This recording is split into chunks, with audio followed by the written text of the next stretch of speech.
Just for you, the listeners of Podcast Fandom, Audible is offering a free audiobook download with a free 30-day trial.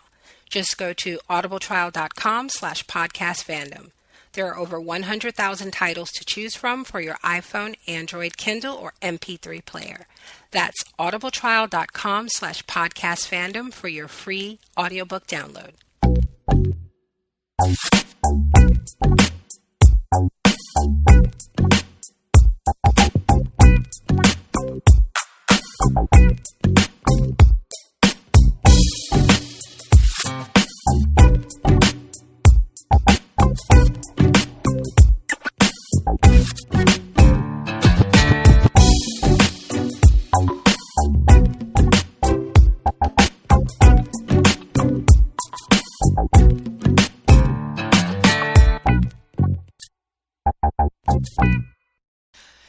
Hey guys, welcome to Podcast Fandom, the official podcast for ProjectFandom.com. I'm your host, Nina. I am Megan. And I'm John. And we are back to discuss Game of Thrones Season 4, Episode 6, The Laws of Gods and Men. So, great episode, right? Fantastic episode. Yeah. I'm going to just explain how we do things before we jump into talking about the episode, and then read two quick emails that came in that should have been read on last week's podcast, but I didn't see them until later, so I felt awful. So I'm going to read those, and then we'll jump into the scene-by-scene recap. We got lots of great feedback from listeners on last night's episode, and I actually have two emails to read in the spoiler section, which will be me all by myself later.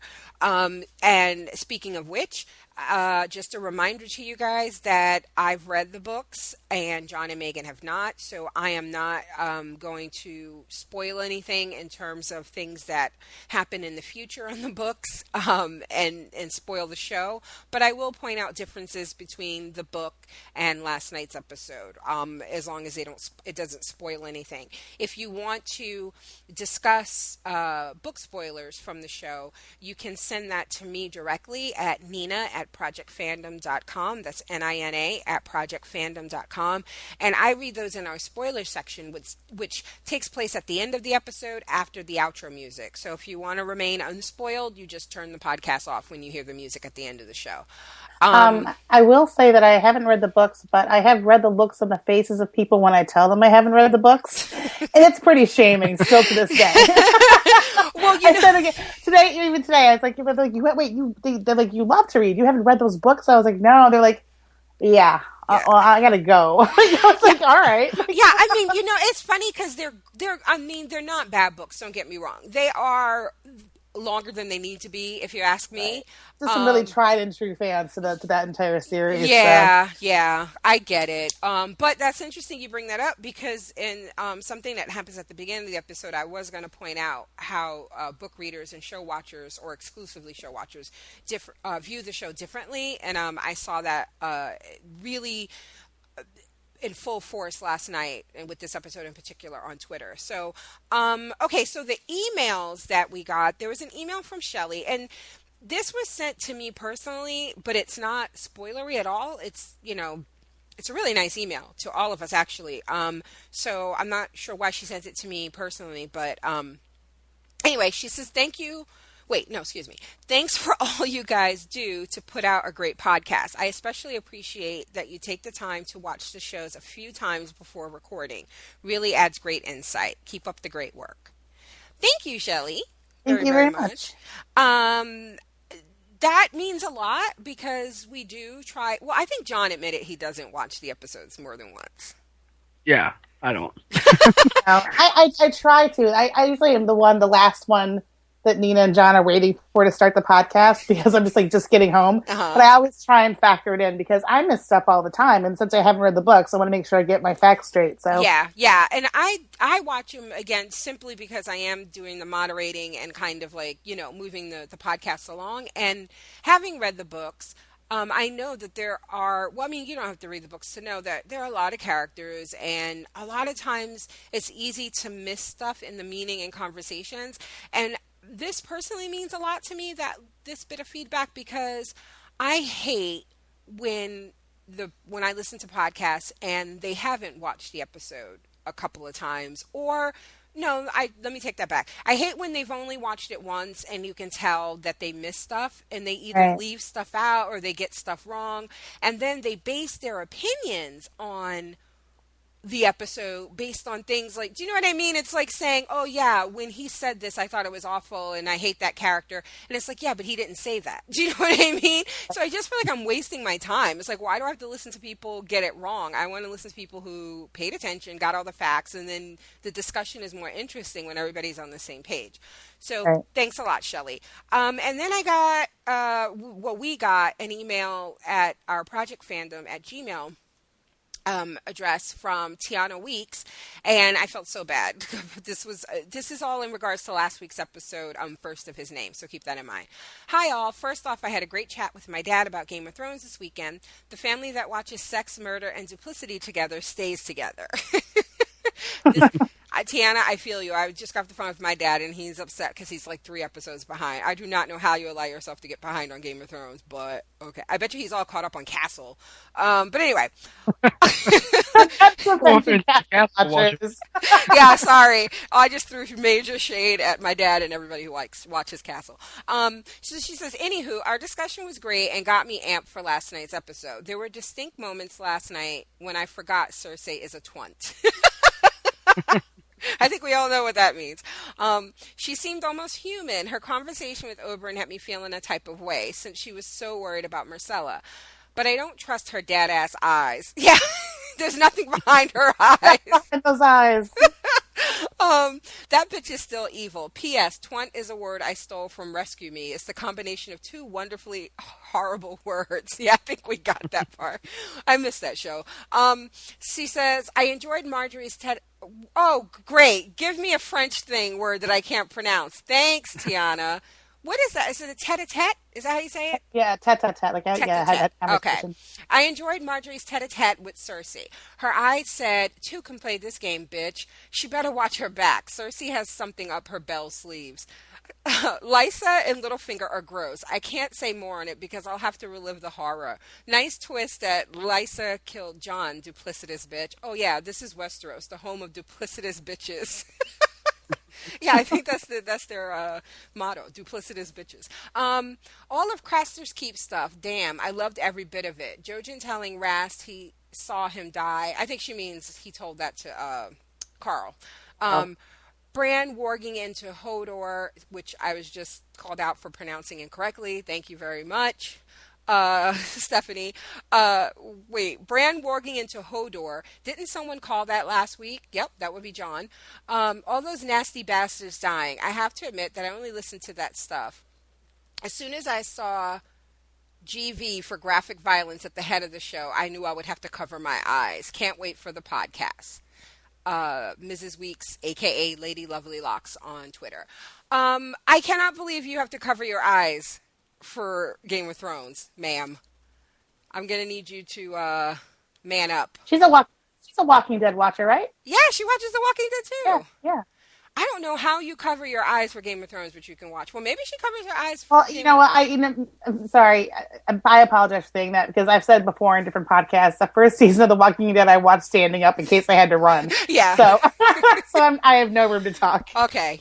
It'll just be me throwing shade at you, lady. You uncover your eyes. You miss all the good shit.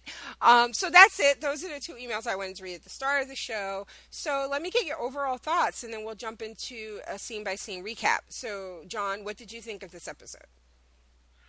Well, I think everything was very good. I think Davos had a great scene, but honestly, I mean the end of it. I mean it's all overshadowed by Tyrion, or I want to call him Tyrion now. That's how I pronounce. Tire iron. Yeah. But it's all overshadowed by that, and now I don't even want to talk about anything else with that. Yeah, but we got to get through some stuff before we get there. Yeah. But we will get there. What about you, Megan? I mean, I liked the entire episode. The Dany stuff was a little underwhelming outside of the dragon bit. And I felt like it was just sort of a throwback to either it was last week or the week before, where Jorah sort of said to her, like, sometimes you need to show mercy, Yeah. and then to have this son come up to her and say, "Look, I just want to bury my father," Yeah. and she finally gives in. So that was not, that wasn't the highlight of anything, but it had its place, I suppose. But yeah, the final 15 minutes were just so spectacular. It was like a consideration reel for Peter Dinklage. Yeah. I really enjoyed it too. It's funny because we've talked about this when we do podcasts covering other shows where I've said that there's stuff like no show is perfect. And, there'll be things that are maybe a little inconsistent or don't make sense, or you feel like, I'm not sure what the writers were thinking.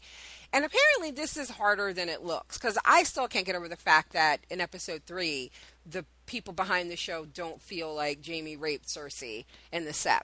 And they're maintaining that wasn't rape. And I'm just like, okay. But so apparently, it's hard to do, and maybe the vision that they had when they're putting it together it's maybe not going to be seen the way they want it to be seen or whatever.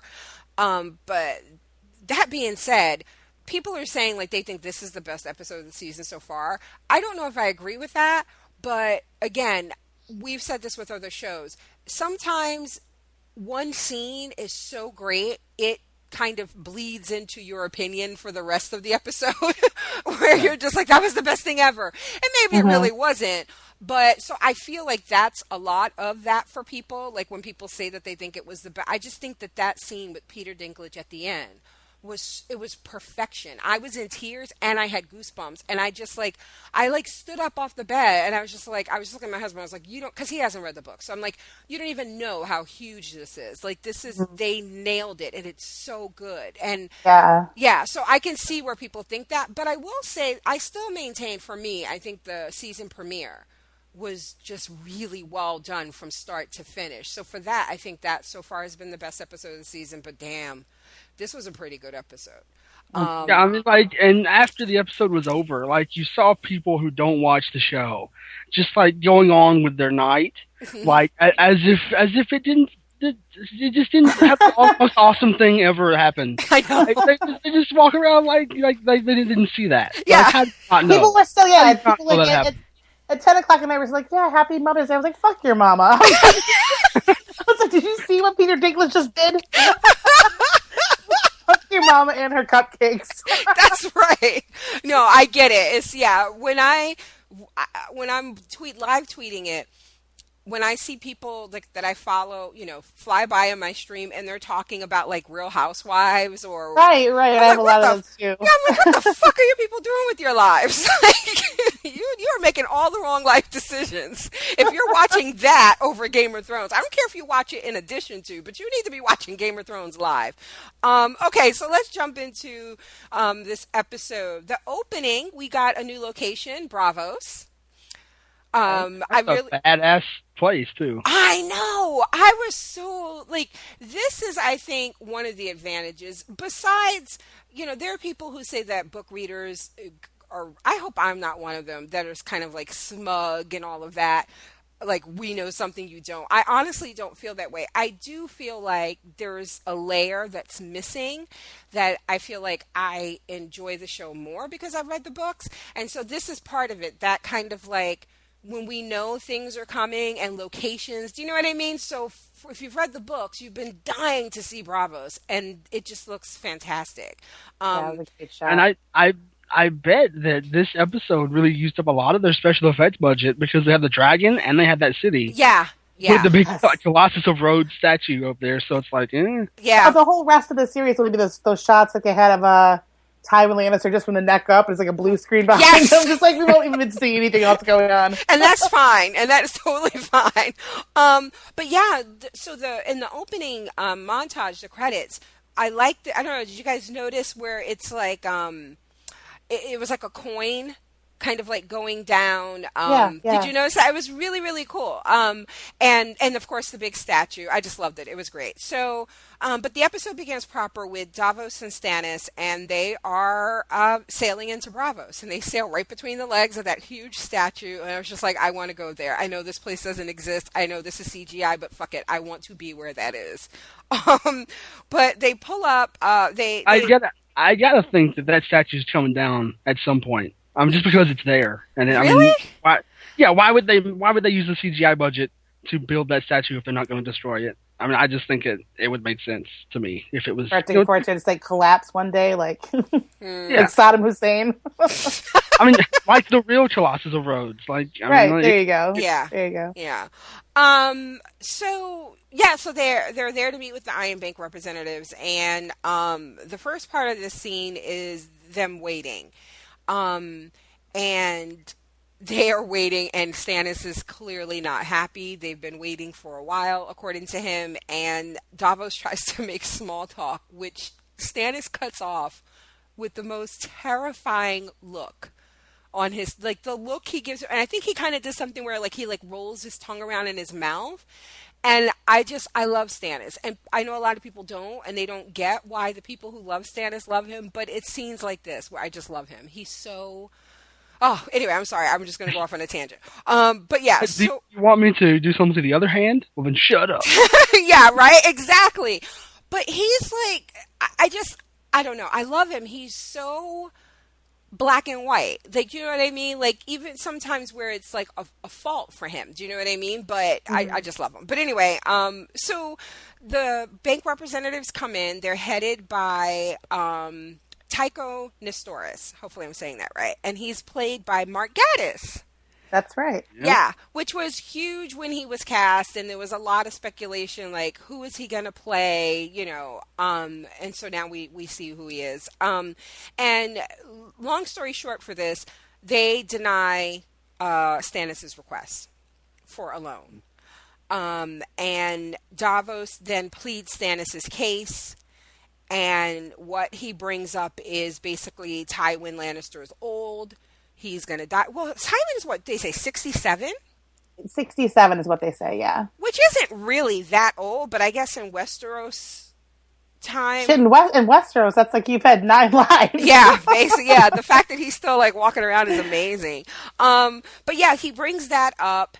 And he talks about what a kind of honest, virtuous man Stannis is and how true he is to his word. And that is on full display when he shows them that for being caught smuggling, Stannis cut off his fingers. Mm-hmm. Right. So this is where I was surprised on Twitter how many people didn't know this. So now, did they show us that before, and I just forgot? I feel like I knew that. Yeah, I think there is the first time that they meet with when Davos and his son meet with Salador Sand to try to get his help going to Blackwater Bay. I think he brings it up there, and then I think in a conversation with Davos, Stannis alludes to it that, like, you know, that was like and he says something like, you know, and he would pay that price again, like it was a fair punishment for what he'd done. You know, he knew what he was doing was wrong, he got caught, but he uses this to show them that this is someone who, if you lend him this money, he will pay it back, as opposed to the people who are now in charge over there who you've lent money and they're like dodging you and not really, you know, paying your debts. He'll do more than say he'll pay you back. Yeah. And I think that Liam Cunningham really owned this room, which is saying something. I mean, considering Mark Gatiss is in the room. Mm-hmm. I mean, it's crazy that he overshadowed Mark Gatiss so much. Like, he owned it. And I was like, this is his episode. Until later. And I was like, and now Liam Cunningham was like, no. Yeah. But I mean, he really owned this scene. This is, you know what he does really well? I think I put it in my recap that I write for the website. But I said something like they denied his payday loan request. and then Davos does what he does best, which is like he drops truth. Like, you know, he talks reason and logic, and he like lays it out. And it kind of reminds me, I don't know if you guys ever saw Chicago, where Richard Gere's character, the lawyer, has to tap dance. Where he tap dances? Yes. This is what I feel like. I felt like that because when they denied it, when they told him they weren't going to give him the money, do you guys remember the look Stannis gave Davos? It was like, he was looking at him like, motherfucker, you told me this would work. You done got me all the way. The whole way here. Yes, you got me sailing across the narrow fucking sea, and these motherfuckers just said, no, I am going to kill you when we get home. Right. And I just felt like, oh my God. the way you just said "I'll kill you," it's like a mother looking at their child when like picking him up at the principal's office. In my You recap, wait till I tell your father about this. that's You exactly wait till I tell Melisandre about this. that's what I said in my recap. I was like, the look he gave him was like when you were a kid and you were cutting up in public and your mom didn't want to bust your ass in front of the people that were there. Like maybe she's in church and she's trying to play it off like she don't beat your ass. But that look where you know when you get home, that's the look he gave him. And I love it because this is like the second or third time where we've seen Davos be put in this position where he's like talking for his life and for his king. You know what I mean? Like he's good at it. He's so good at it. And this is why Davos, despite the fact that Stannis, despite the fact that Davos is definitely somebody who will call him on his shit and call him on the Red Woman shit, he keeps him around, you know? Yeah. Yeah, and I also love... Yeah. Oh, go ahead. I was going to say that he sold me on Stannis. By the end of the scene, I was like, you know what, Stannis is the best leader right now. And by the end of the scene, John was like, "I'll send you some money." Right. Give me a number. I'll pledge. Where's Jerry Lewis? And I also love that, like, you know, Davos is giving the whole like, well, who's gonna, you know, be at the realm? Like, you know, the son of incest, this half-born king, whatever. Yeah. And Tycho's like, look, dude, this is Braavos, where money talks and that bullshit walks. Yeah, I don't care. I love when he was like, you know, we just care about the numbers on the page, which is funny considering. I feel like, you know, and I didn't want to press too much the Iron Bank thing. Like I kept asking you guys, like, what do you think it means? Because obviously I knew this was coming, but I didn't want to like lead you there. But I find it funny that everything that we've heard prior to this in terms of the Iron Bank in Tywin is that they're not paying this money back, or at least not doing it in a timely fashion. So I found it a little funny that, you know, he's sitting there saying, oh no, we're cool with the way things are. Because it was my impression that the Lannisters weren't paying the money back. Do you know what I mean? They're kind of like, they're like a landlord when they only have one tenant. It's like, yeah, they're not paying, but they're the only person I have, so I can't kick them out, because they'll eventually pay. Yeah, yeah. So, okay, so then the next scene is Salladhor Saan, who, for some reason, it just occurred to me that he's a bastard because of his last name. I totally don't know what the fuck I was thinking. I have read the books. I have watched this episode 4 times since last night. And as one of you were talking, I looked down at my notes and I just put, oh, bastard, in parentheses. But yeah, his last name. So that tells us that he's from the Dorne area because that's what they name their bastards. But anyway, Salladhor Saan is in a hot tub with 2 whores telling them a joke that they've clearly heard before. Yeah, like everyone's heard that joke. I had not heard that joke. Well, you need to spend more time in whorehouses. I mean, not really. It's fun because honestly, it wasn't until like the second or third time that I watched this that I even understood what the punchline was, because the 2 whores say it at the same time, and I felt like it was just hard to. I didn't catch what they said, so I wasn't sure like why this was supposed to be funny. But yeah, I'd never heard this before. But anyway, Davos walks in and tells him that they have work to do, and Salladhor is like, whatever. And then Davos makes it rain, and Salladhor is like, when do we leave? So this is how we learn that they got the money they needed. Right. That Davos is his tap dancing paid off. And then I put in my recap for this scene. This was our obligatory titty shot for the hour. You know, we got to see titties every week, apparently.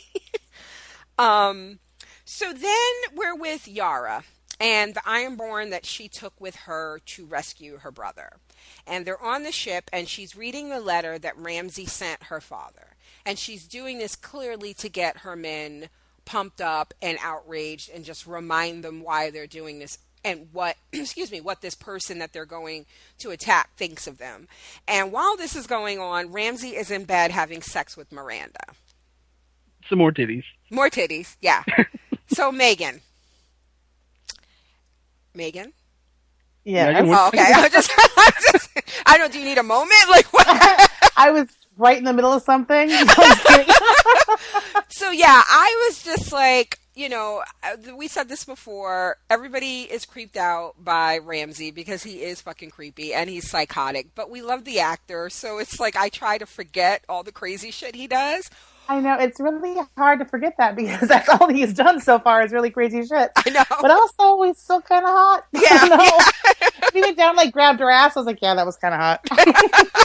Yeah, and she's like screaming. What I love is that she's screaming so loud that when they cut to the scene of like his men, the guards that are outside, when Yara, which I loved, can we talk about the fact that Yara came up first? Like Yeah.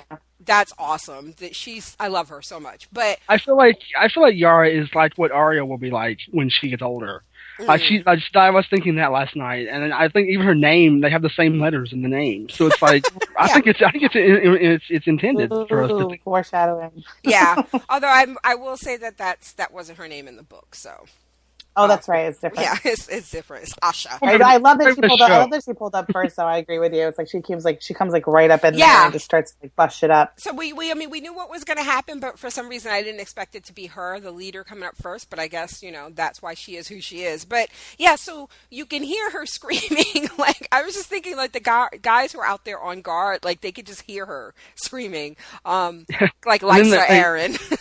Yeah, they cut to a shot of Sansa just turning over in bed. Yeah, basically, like so Some of loud. the shit. So, okay, so then Yara captures one of the guys and she wants to be taken to her brother and she thinks that he's in the dungeon and she learns that he's actually in the kennels. And she tries to free him and Theon won't go. He is, insisting that it's a trick, and he won't go. Ramsay and his men come in and now Ramsay still has, like, he's shirtless, and he has, like, all this blood over his chest. At first, when I saw this scene, like, the previews for this in the previews, and then when I first watched it last night, I thought those were, like, scars. And I thought, I thought that they were just, like, shit that he's into. Like in the bedroom or something. And it wasn't until the second time that I watched it that I was like, oh no, when they were in the bed, his chest was just fine. This is just the shit from the fighting he did to get to the kennels. Exactly. I'm like, this crazy motherfucker. And they rush in and they start fighting, and he has no armor on, no nothing. And it gets to the point where Theon bites Yara's hand, goes back into his cage, and her men leave when Ramsay unlocks the rest of the hounds from their cages, Right. and they chase him. He's like, how fast can you run? Mm-hmm. I mean, for like, I know Ian Rion's got to be like a super tiny guy. I can tell he's like a short little dude. Yeah, you know? he is. Yeah, But he is he's for his little tiny body. He was like ripped. yeah. He was ripped again. It was such a freaky scene because again, he has no armor on. He's covered in his blood. Mm-hmm. It made me wonder if they really surprised him and some of that blood was the girl. Like if they stormed in on him. Oh, okay. Or Yeah, I don't know. I have no idea. But like, I was curious about that. Like if they stormed in on him, he could have fought his way out from underneath her and then continued on or not. But yeah, it was a great scene. And Theon was just such a miserable mess. I mean, somebody please put him out of his fucking existence because he's screaming like, no, I'm Reek. I've always been Reek. You're tricking me. Like, Yep. it was crazy. So I think we've known that Ramsay is crazy, but I think this is the first time we see that he's actually pretty good at fighting too. mm-hmm, Right, mm-hmm. right. Yeah. He the scene was choreographed. It was a little awkward because when they were first trying to coax him out of the cell, Theon out of the cell, one of her men, and he was like, not immediately saying like, thank the gods you're here to get me the fuck out of here. One of her men were like, we need to go because if they catch us in here, like they were trapped because there was nowhere Right. else to go. Like it was like a dead end. He was in the very last cage at the wall at the end. And once the fighting started, they ended up being on reverse sides, so Ramsay and his men were closer to the cage and they had their backs to the door, Yara, so that it made sense when he goes to unlock the cages, they can run. So it was choreographed a little weirdly, and I'm not sure how much I buy that he would do that much fighting without armor and not get fatally stabbed. Like, I just feel like the guy who's, with no armor and shirtless is the easy pickings. Like, you just stab that motherfucker first for being stupid, and then you worry about anybody else. But I mean, it looked really good. Yeah, and he's definitely been working out. So I appreciate that. Thank you very much. How do you guys feel about her decision when they're leaving and they're getting in their boat, like the rowboat, to go back to their ship? And one of the guys says, "But your brother," and Yara says, "My brother is dead." I don't blame her because he bit her.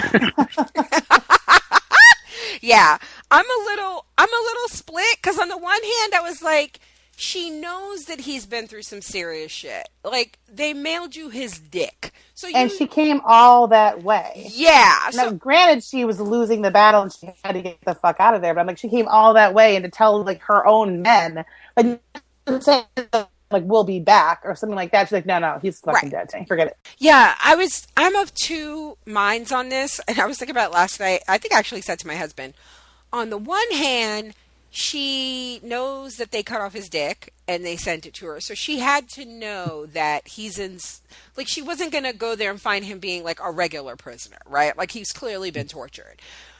On the other hand, it's like you said, he bit her and he won't even like answer to his own name.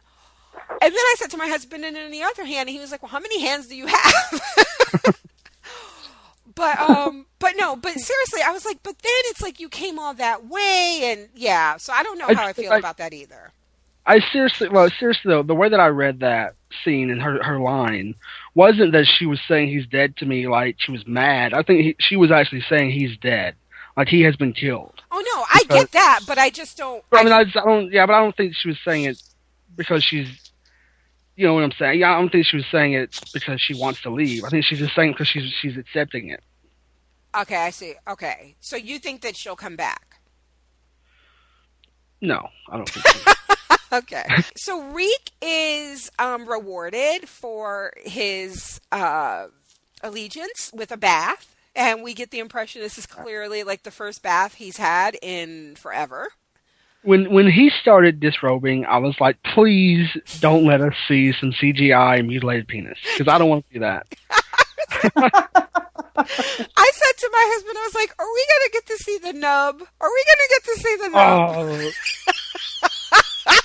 it's just such a painful thought. We got to see Jamie's nub. That's a different kind of nub.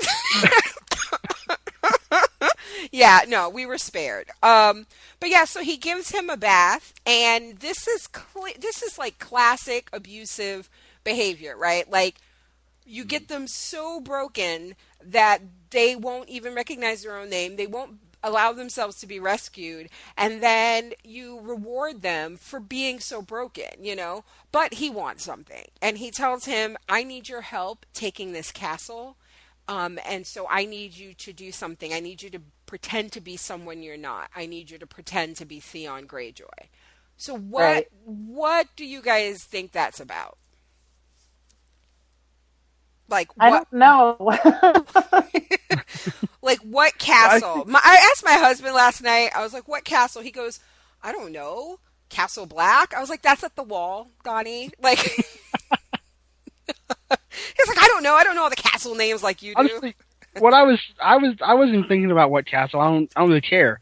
But honestly, but what I was focusing on was the fact that I don't think that's going to work. I mean, and if it does, I don't know how realistic it'll be. Like that, because once he starts pretending to be Theon, I feel like it would make sense for him to realize he is Theon. So I mean, I think this could be like Ramsay's undoing, where he just thinks he owns him more than he does. But I mean, it probably won't happen that way because it's a story, it's fiction. But I just think it's not really realistic to think that someone could forget their identity and then be told to be their old identity and then not remember the truth. I mean, I just don't think that would be realistic. So do you think that he is? Go ahead, Megan. No, I just don't know how important Theon Greyjoy is to anybody anymore. Yeah. Yeah. Yeah, so that was going to be my question. Like, what do you? Why would he need Theon's help to get a castle? And like, what castle could he be talking about? And you guys have no idea, no guesses. It could actually be Castle Black. You don't know. Well, you don't know. You only read the books, Nina. Okay. So then my next question is, so you guys think that he truly doesn't know that he's Theon? Or do you, because what you're saying, John, is if you allow him to pretend to be himself, then you're going to undo all the work that you did to get him to believe that he's not himself. But my question is, so do you believe that Theon really doesn't think he's Theon, or if he's just so afraid that he won't say that he's Theon? I mean, I think I just took it that he was completely psychologically broken. Like that's his only defense mechanism that he has, and this is the first time we've seen him in a while when he wasn't on like the cross, where you can tell he's been cut up. He has scars all over his body. Yeah, the reason I asked is because I feel like that's like what they want us to feel like that he is completely psychologically broken and he really does not even know who he is or remember.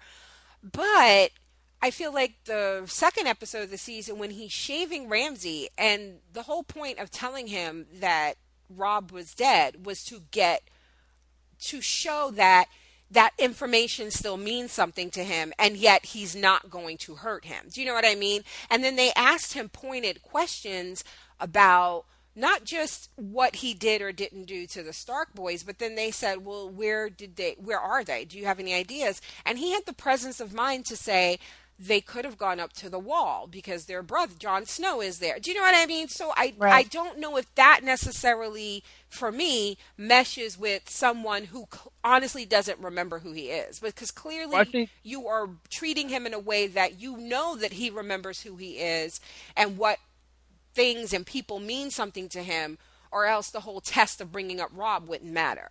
True. I think that it's really one and the same. Like, the fact that even if he does know who he is and he's just too afraid, I think that just it's the same to me. That because it's the same as if he didn't actually know, because he is so afraid to admit it. And I think that's why I think if you allow him to be himself, even pretend, that it would fire. It should. So no, that's why I brought that up, because I disagree. I think if he's psychologically broken, I think then that what you're asking him to do can be dangerous.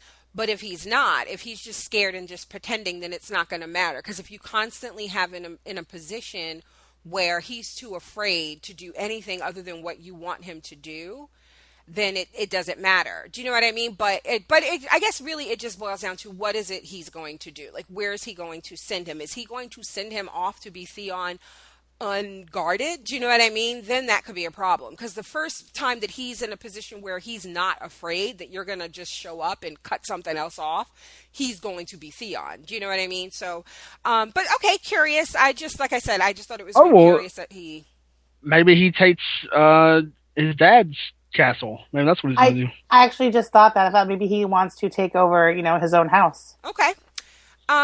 Okay, so then the next scene is a goat herder herding his goats, and there's goats, and there's a little boy, and it's a big open field. And there are goats. And goats. And more goats. Yeah. And I've heard that goats in a bottle of olive oil can be a good time. Shaved goats, though. The goat has to be shaved. Yes. And it's a really nice scene, and we know in Game of Thrones that when a scene starts off like this, it's going to go downhill pretty quickly. It's like that scene when Egret shot the arrow through. Yeah, that's what I mean. Yeah. When you see people happy, just being happy in Westeros or anywhere in the Game of Thrones universe, it's not a good sign. Especially if it's people that we don't know. Yeah. If it's just random people. And so Drogon shows up, and he charbroils some goats, and he picks one up to go. And that's when I shouted, "Bring me my brown pants." Because it scared the hell out of me. And my TV was so loud, and all of a sudden it was like, "Wah!" I was like, "Oh my god!" You know what was really great about this scene was, and we've talked about this before. We were doing one of the Game of Thrones, the Walking Dead podcast, where the deer ears perk up, like they sense trouble, and then go back to doing what they're doing. I'm like, that's not realistic, because animals are the one creatures, they hear something and they leave. Right. They don't talk themselves out of it. Oh, it was probably nothing. In this scene, when the little boy's throwing stuff and he's playing, all of a sudden, all the goats stop and their heads look up and they're like, what the fuck is that? It was I loved it. The looks on their faces were like, we should probably go. Yeah, so Drogon comes and he snatches up one of the goats. So then we see Daenerys is holding court in her throne room in Meereen, and the goat herder comes in with the remains of one of his goats, and it's all burnt up.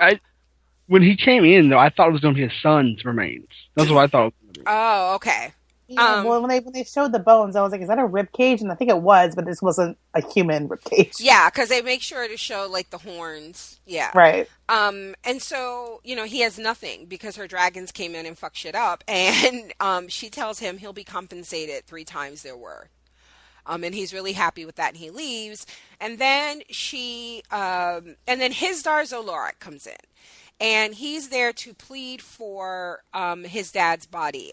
His dad was one of the men crucified when she first took Marine, and the bodies are still out there rotting. And he is basically asking that they be able to, honor their dead the way they traditionally do, like a traditional burial for them. And he's not asking for all 163 of them, just his dad. And she grants that. I love that he was like, she said that they crucified those kids or whatever, and then he was like, but my father spoke out against that, and he was just on the losing side of the argument. Yeah. So I love that, but that shows it's not black and white, and she's seeing things into black and white. Yeah, like she needs to see more of a gray area, and that this really drives that home. Yep. So then she learns. Oh, sorry. Go ahead. I was going to say that when they first open that scene up, they give like the list of her entire name now, and it goes on. Like I could have gotten like a college education in the time it took them to start from the beginning to the end of that list. Yeah, it was like I actually wrote it down. It was like is Daenerys Stormborn of the House Targaryen, first of her name, the Unburnt. What is that? Queen of Marine. Yeah, the Unburnt is from when she didn't burn, when she opened her dragon eggs. Go ahead. Yeah, I forgot about that. Queen of the Andals and the First Men, Khaleesi of the Great Grass Sea, Breaker of Chains, and Mother of Dragons. Yup. It's like if you took a shot, that would be like the ultimate drinking game. Yeah. Every time they add another name on. So then but wait, before we move on, do you guys trust this guy, like what he said? Because you know who that is, right? That's the one that they kept focusing on when she launched the catapults with the chains and stuff. Do you remember? Yeah. Okay, so that's him, and they kept focusing on his face. No, did we first? I think that there was some confusion, or at least I was confused last time we talked about this. Was the person that was starting the revolt in Astapor or in Marine? Wasn't there? Where was the person that was starting the revolt? Oh, that's in Yunkai. Yunkai, okay, sorry. Yeah, Astapor is the first place that she took. That's where she got her Unsullied. Yunkai was the one at the season finale, and they started calling her Misa.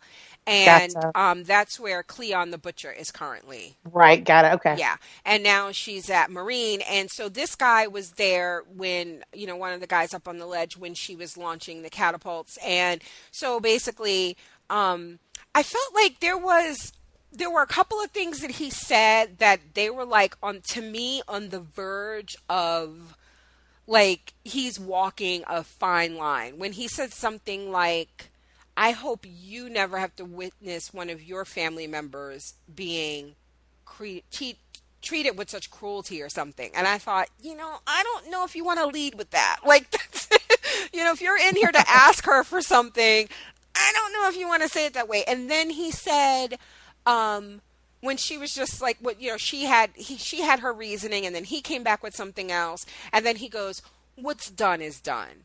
And I was just like, that was a little kind of dismissive, like, we're just going to agree to disagree type thing. And I'm like, I don't know if you want to take that tone with the queen. Do you know what I mean? Like, it just felt like, I don't know. So there's something just really sketchy about him. And so I just found, I just wondered if she was being played, to be honest with you. And I honestly don't know. Like, I just wondered if she was being played. The way that scene played out, I just thought, I don't know. I don't think she was being played by him. I think he was just being honest, and I think like that's something that she hasn't gotten a lot of. So that she doesn't get a lot of people being honest with her, like and telling her how they really feel. That's what I took from it. Is I don't think there's a reason for him to have lied, like about his father and those kinds of things. Like I don't think it would make sense for him to have lied about that. I think he should have been. It made sense for him to be telling the truth, so that we see that this is what has her actions have affected her in this way. Okay, that's an interesting observation. Oh, I know what that means. No, I'm taking notes, taking notes. I Okay, do. so I then, like that they're like there's 212 more people, and I like what? How would you like to be the 212th person? Because like the other guy got like 3 times the worth of his goats, and now like the last person, she's gonna be like, I have a pencil. I don't know. She's like, listen, I won't kill you, okay? yeah, I actually, it reminded me of like The Godfather when like the man cannot refuse any request on his daughter's birthday or his daughter's wedding or whatever. uh-huh. I'm like, she's gonna see every person that comes in there. All right. Yeah, guys. So somebody needs to bring her a pillow. And actually, I do think in the books, like there's and scenes this like maybe not this particular scene, but scenes like this where it's a POV chapter for Daenerys, and she's actually thinking about like how uncomfortable it is to sit there. Right. Okay, so now we're at the small council meeting back in Westeros, and Oberyn makes some comment about like, are they always this early?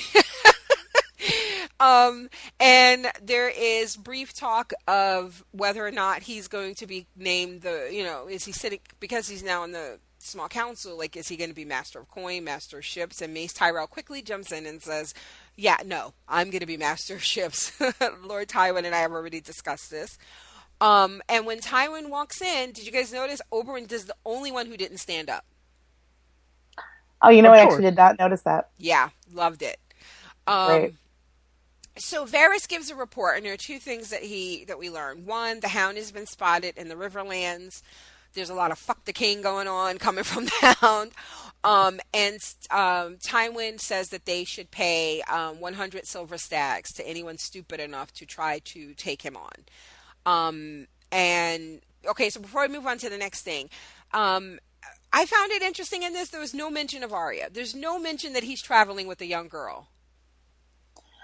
Yeah, I did notice that, which is, I mean, they basically, like we've said before, they basically have counted Arya as dead since they haven't seen her since Ned Stark was decapitated. So, but you would think there'd be a major point that he's traveling with a young girl, Exactly, because you clearly. Okay, so when we know this is because of Varys's, little spies and things get back to him. And the detail that they knew of the whole fuck the king happened in that tavern. And the only people in that tavern that weren't the king's men were the guy who worked there and his daughter.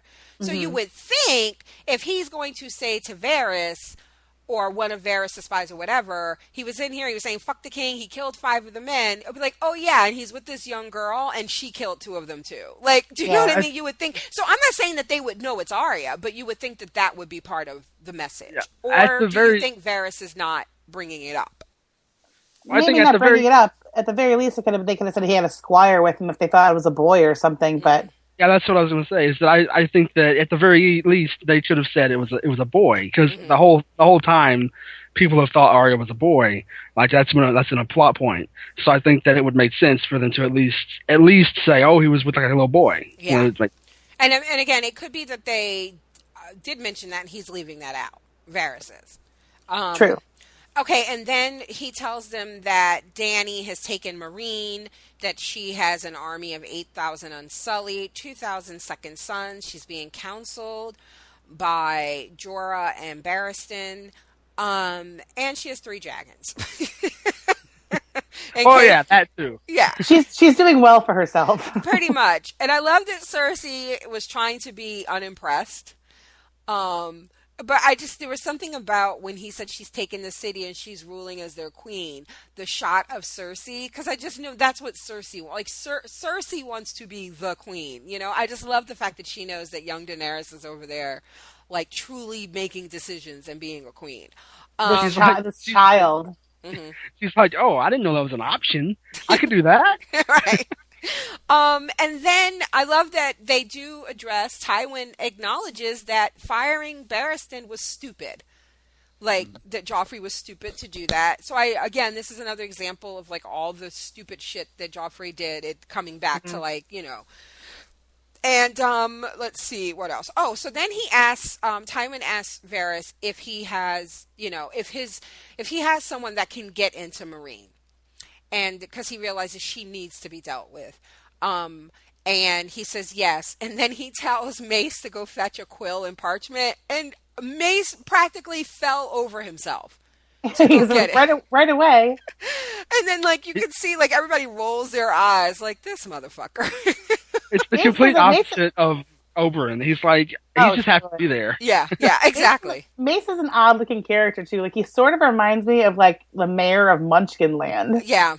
Like He, he's just this like little jolly little fellow, like with the curled up hair. and He seems sort of out of place, just a Charles Dance. they did a really good job in casting him because he does look like someone that can be easily whipped and manipulated, and like, like his mother would be able to tell him, boy, go away, I'm talking to Lord Tywin. Like, He would just be like, like, okay. like the fool Yeah, that Joffrey made into the fool. That yeah, guy, he's the same kind of guy. But I like that Tywin's like, dragons haven't won a war in 300 years, and I was like, that's because there haven't been any. yeah. Right.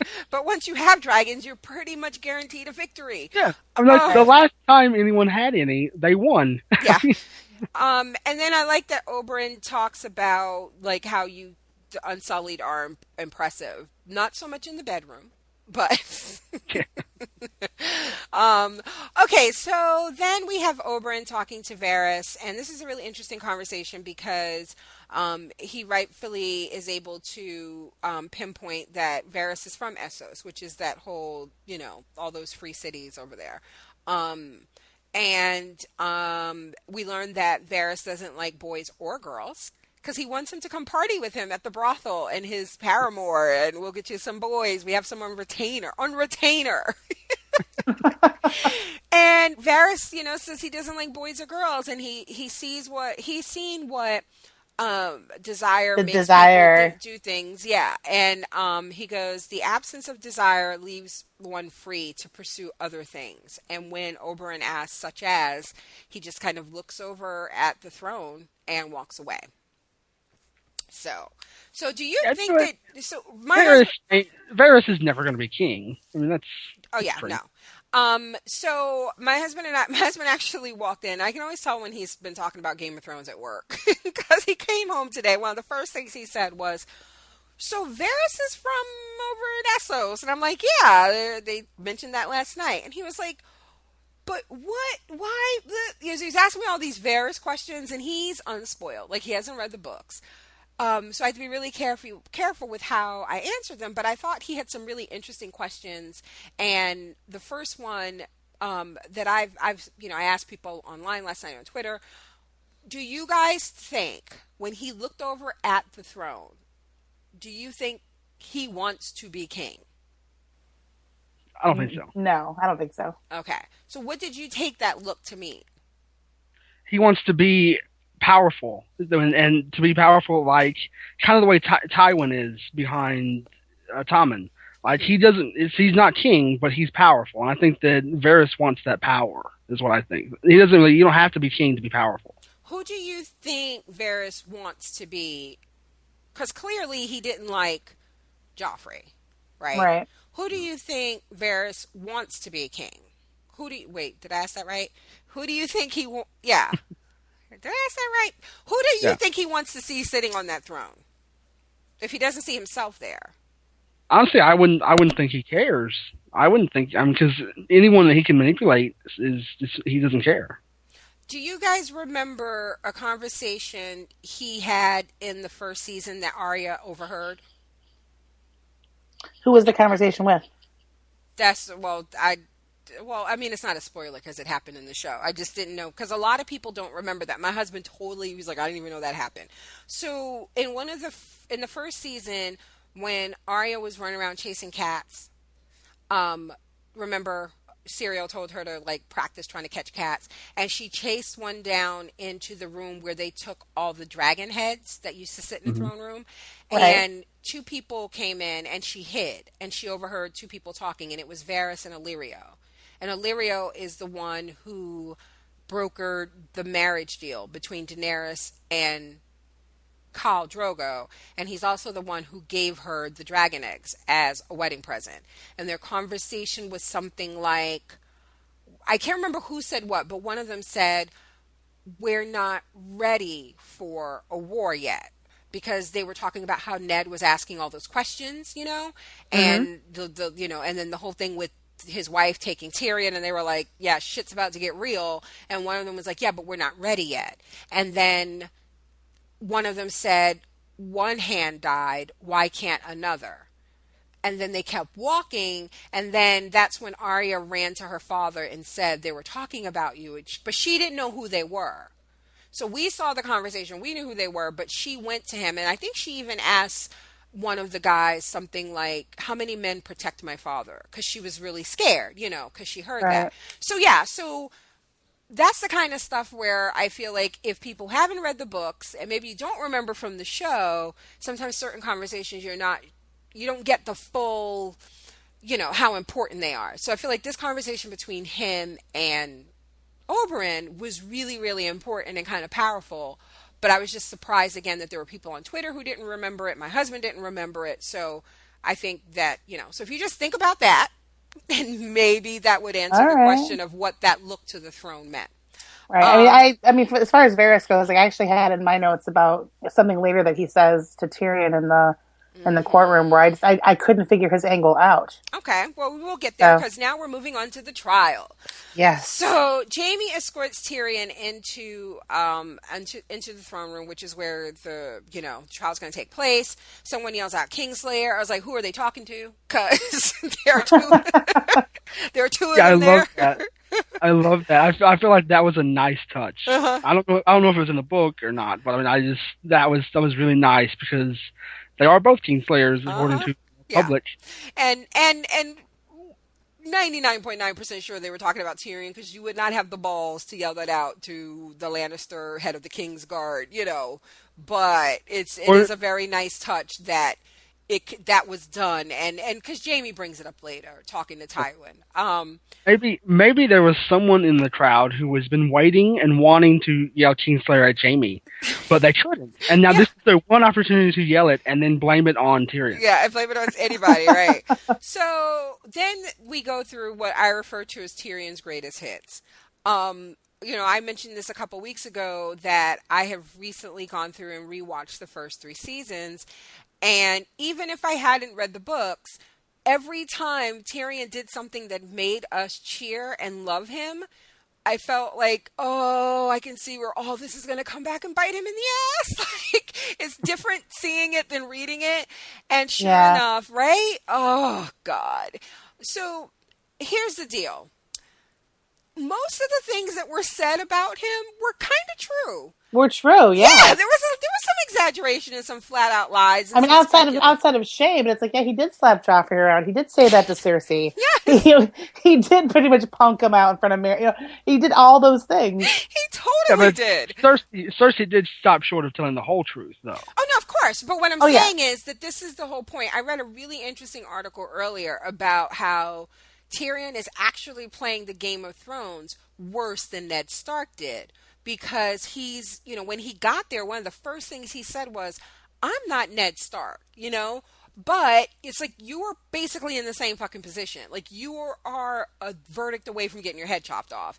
And you could have been smarter about it. And then so when I was reading the article, I was like, yeah, they're kind of right. Like he kept doing things publicly that didn't look good. So even if you're not the one, and even if you want to say, yeah, I wouldn't be so stupid as to poison him and then stand there picking up the cup, you are giving these people a lot more than you're making it very easy for them to frame you, I I should felt say. like hmm I felt You like know? with the scene last night, though, I felt like it really seemed to me.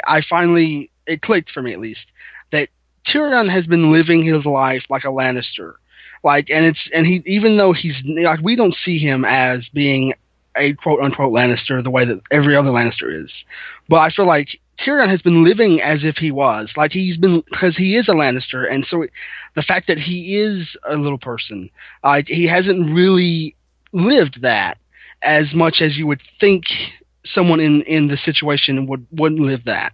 And so now I feel like with that trial and everything that happened, he finally just gave up on being a Lannister, and that's I feel like like the way he has been acting, and so he's been out there just doing those things that you wouldn't think a smart person would do. It's a Lannister. He's doing it as a Lannister, so he's like, I can get away with it. I'm a Lannister. Yeah, so but now, that's the thing. We always thought he was the smartest Lannister. Do you know yeah, what I no. mean? But that's not that's my point. It's like he has to realize that you are a Lannister. You're the smartest one. You can't do this. You can't slap the king in his face. Do you know what I mean? And say these things because they will come back to bite you. And when Cersei told you that this was what she was going to do, you didn't listen. Even when it was like, the next whore I find in your bed, I will hang. He brought her to fucking Westeros with him. Like, he kept doing stupid things. For a very long time, he lived like with the privilege of a Lannister that wasn't really expected much of. Mm-hmm. Like, he had the privilege, he had, the coin behind him, he had, his father behind him, even though his father hates him. But, like, he was never, nothing much was ever expected of him. But after he started being expected to perform and like all other shit happened, it's like, you can't do that because you're going to be the first man down. Like, they're out to get you. He didn't even learn his lesson when Roz was brought in there and she'd clearly been beaten. And this woman just took, and then she continued to keep her mouth shut and pretend to be your whore. And it's like, and you still didn't listen. Exactly.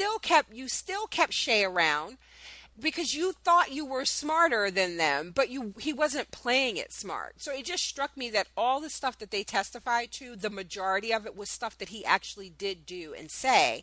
And even when they told him differently, even when Varys said, you're not going to get credit for any of the good shit that you've done, he still continued to do things that made it very easy for them to do what they're doing to him now, which is it's just a shame.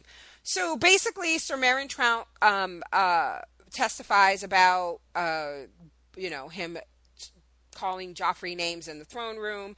Pycelle accuses him of stealing poison from his pharmacy or whatever he has going on, while Tyrion had him locked up in the black cells. And then Cersei testifies about the threat that he made against her. I love Oberyn's questions. He was like, he said that you would pay this debt. What debt? What is he talking about? Like, I love that Oberyn was clearly trying to get more information. Yeah. And then, I also love that, like, when Pycelle was like rattling off the list of poisons he had, that it sounded like a bunch of strains of like weed from like California. It was like dragon's vine and whatever. And I really wish that the poison that they found in Joffrey's veins was like named something like douche no more or like prick be gone. Yeah, the strangler.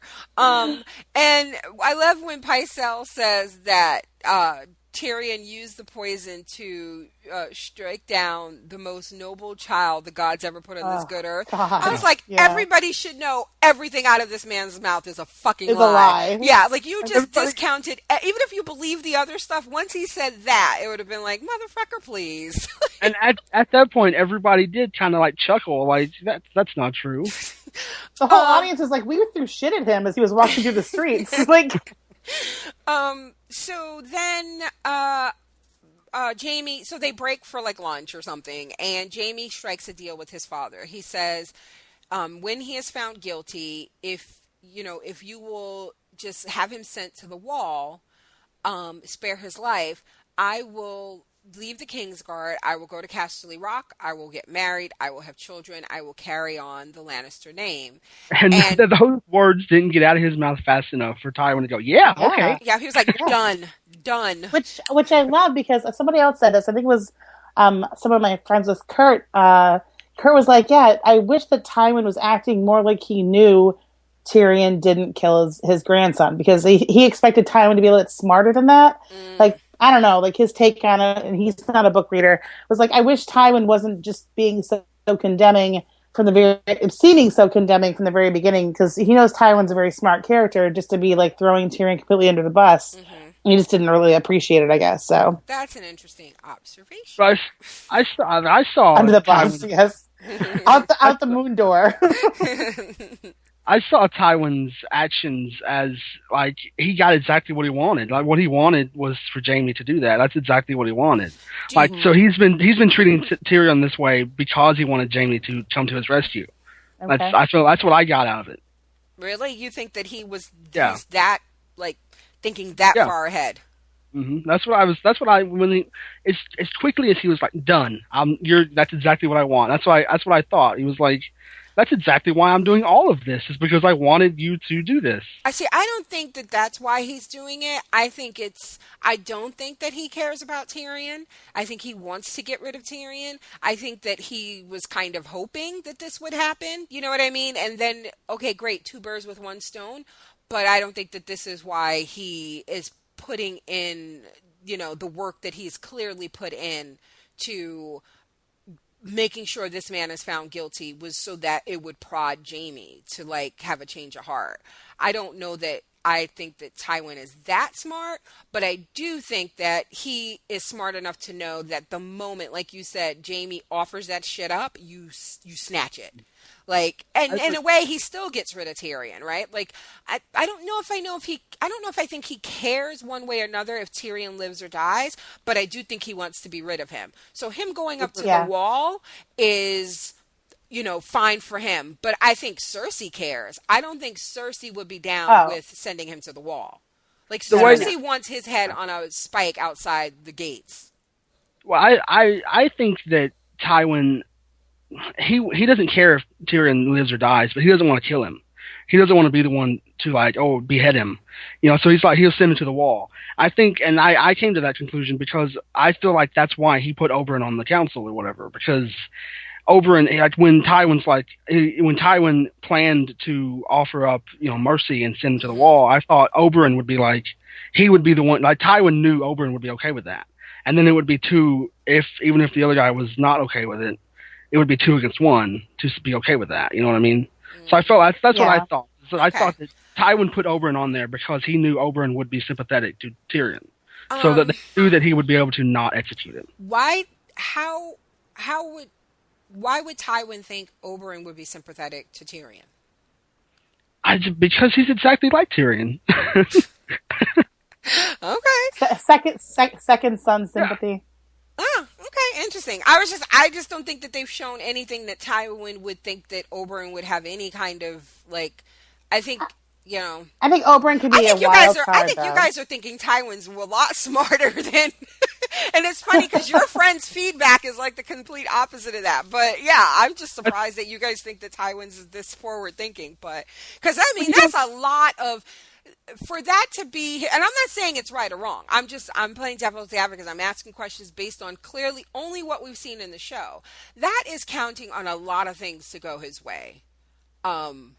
But I And think because he didn't just put him on the jury or, make him a judge, but he gave him a seat on the small council, which to me was more about like what he said. Like, they are a fractured nation, and he can't have Dorne, who has been removed, who are very powerful in their own right. He can't have them on the outside looking in anymore. He needs to bring them in. So I see that and everything he's doing with Cersei and Marjorie and Tommen and all of that. He's trying to make as many of the big houses connected He's to trying to the he's throne. trying to Yeah. rebuild. He's trying to Yeah, rebuild. exactly. Okay, so Jamie, they go back into the courtroom or throne room. Jamie warns Tyrion what's going to happen and what he's going to be offered and how he needs to, ask for mercy so that they can do that. And he tells him, "No more outbursts, and do you trust me?" And Tyrion nods, and court is back in session. They what call their I sorry, but I just want to mention that I love the fact that Tyrion goes along with it. Like that oh he's yeah. okay. He's like, yeah, I'll beg for mercy, sure. If it means I live, Yeah. sure. Yeah.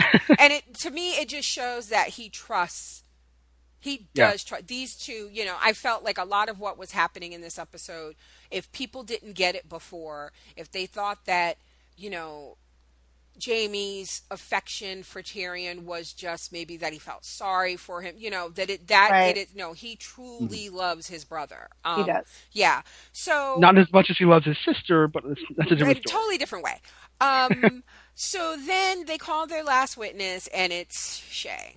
Oh my God. So And what this did you is guys think when she came bopping her ass in when that they said we needed to call, it was like the surprise witness in like a class action suit or Matlock? And something. yeah, like it was an episode of Perry I Mason. was like, oh my God. As soon as I heard like the heels on the floor, I was like, oh my God, it's Shay. And as I saw his eyes follow her to like where she had to give testimony, he was like, his heavy breathing and the way he was looking at her, I was glued to the screen. Yeah, and she visibly breaks his heart, like when she starts talking. Yeah, yeah. Like, and I just feel like he was like going along with James' plan. He's like, sure, I'll go to the wall, whatever. And then she comes up and starts lying. He just like is all everything goes out of him. Yep. Yeah, so she basically, she lies. She condemns him. She says that he planned it with Sansa. He only did it to get into Sansa's bed. He stole her away from the knight that she was in a relationship with, and he made her his whore. Um, and yeah, basically that's it. It was horrible. And then, before we move on to that, why do you guys think she did it? Like, okay, wait, hold on 1 second. Let me start from the beginning. How do you think my second question actually should come first. How do you think she ended up there? Because Bronn told him she got on the ship and I watched her sail away. So was Bronn I don't lying?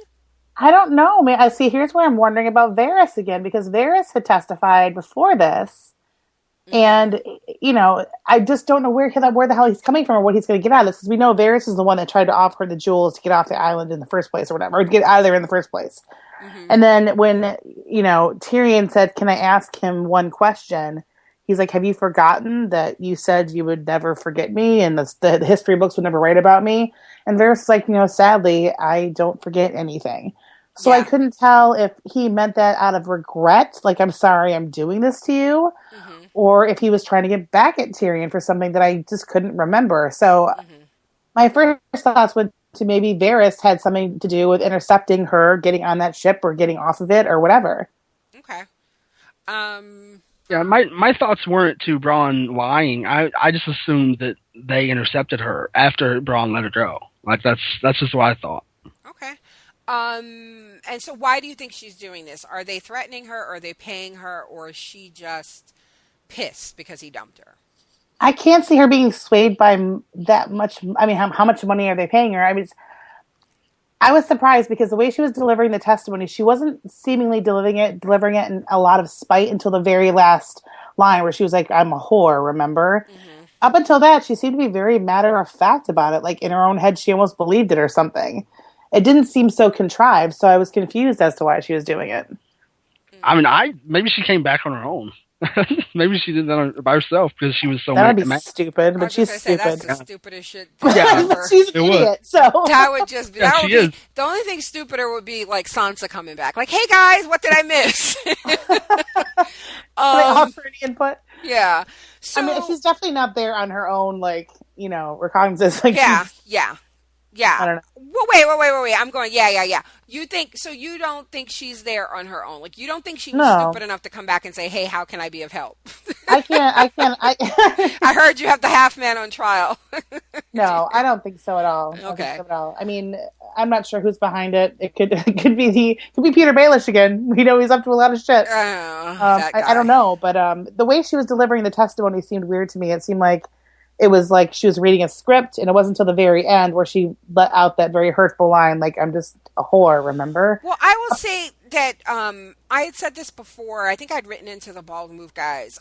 In the books, for me, Shay was very unlikable from the beginning. Like I Right. just and I felt like she was written in a way where you didn't know if you could trust her. Like you didn't know if she really does love this, dwarf who and the other thing to remember too is in the books, he is ugly. Like he is supposedly very ugly before Blackwater. After Right. Because in Blackwater, Blackwater, he had like his nose cut off and yeah, stuff, he right? loses his nose and he's really horribly scarred.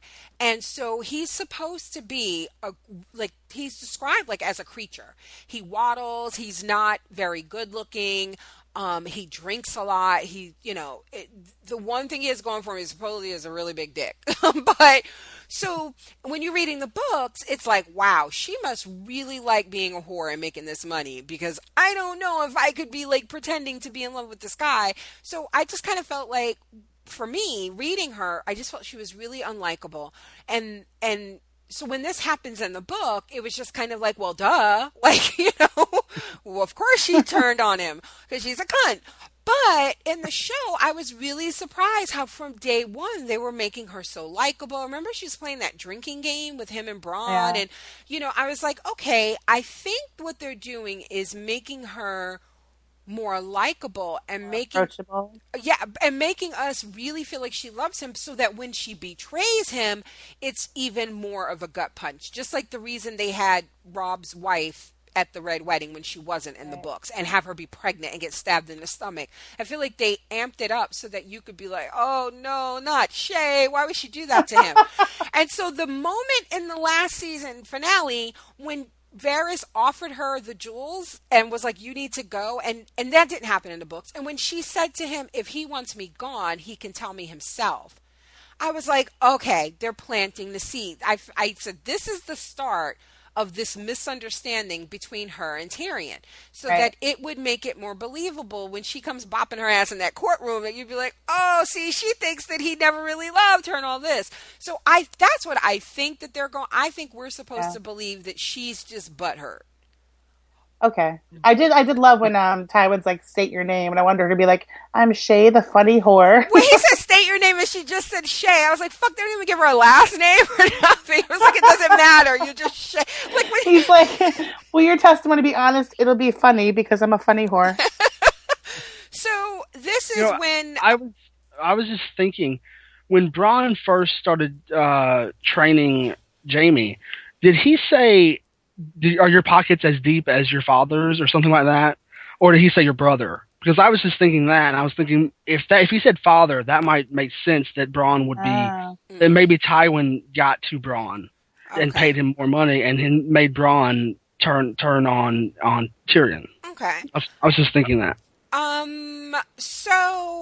So then I don't remember, to answer your question, I don't remember if he said your father's, are your pockets as deep as your father's. I thought he said brothers.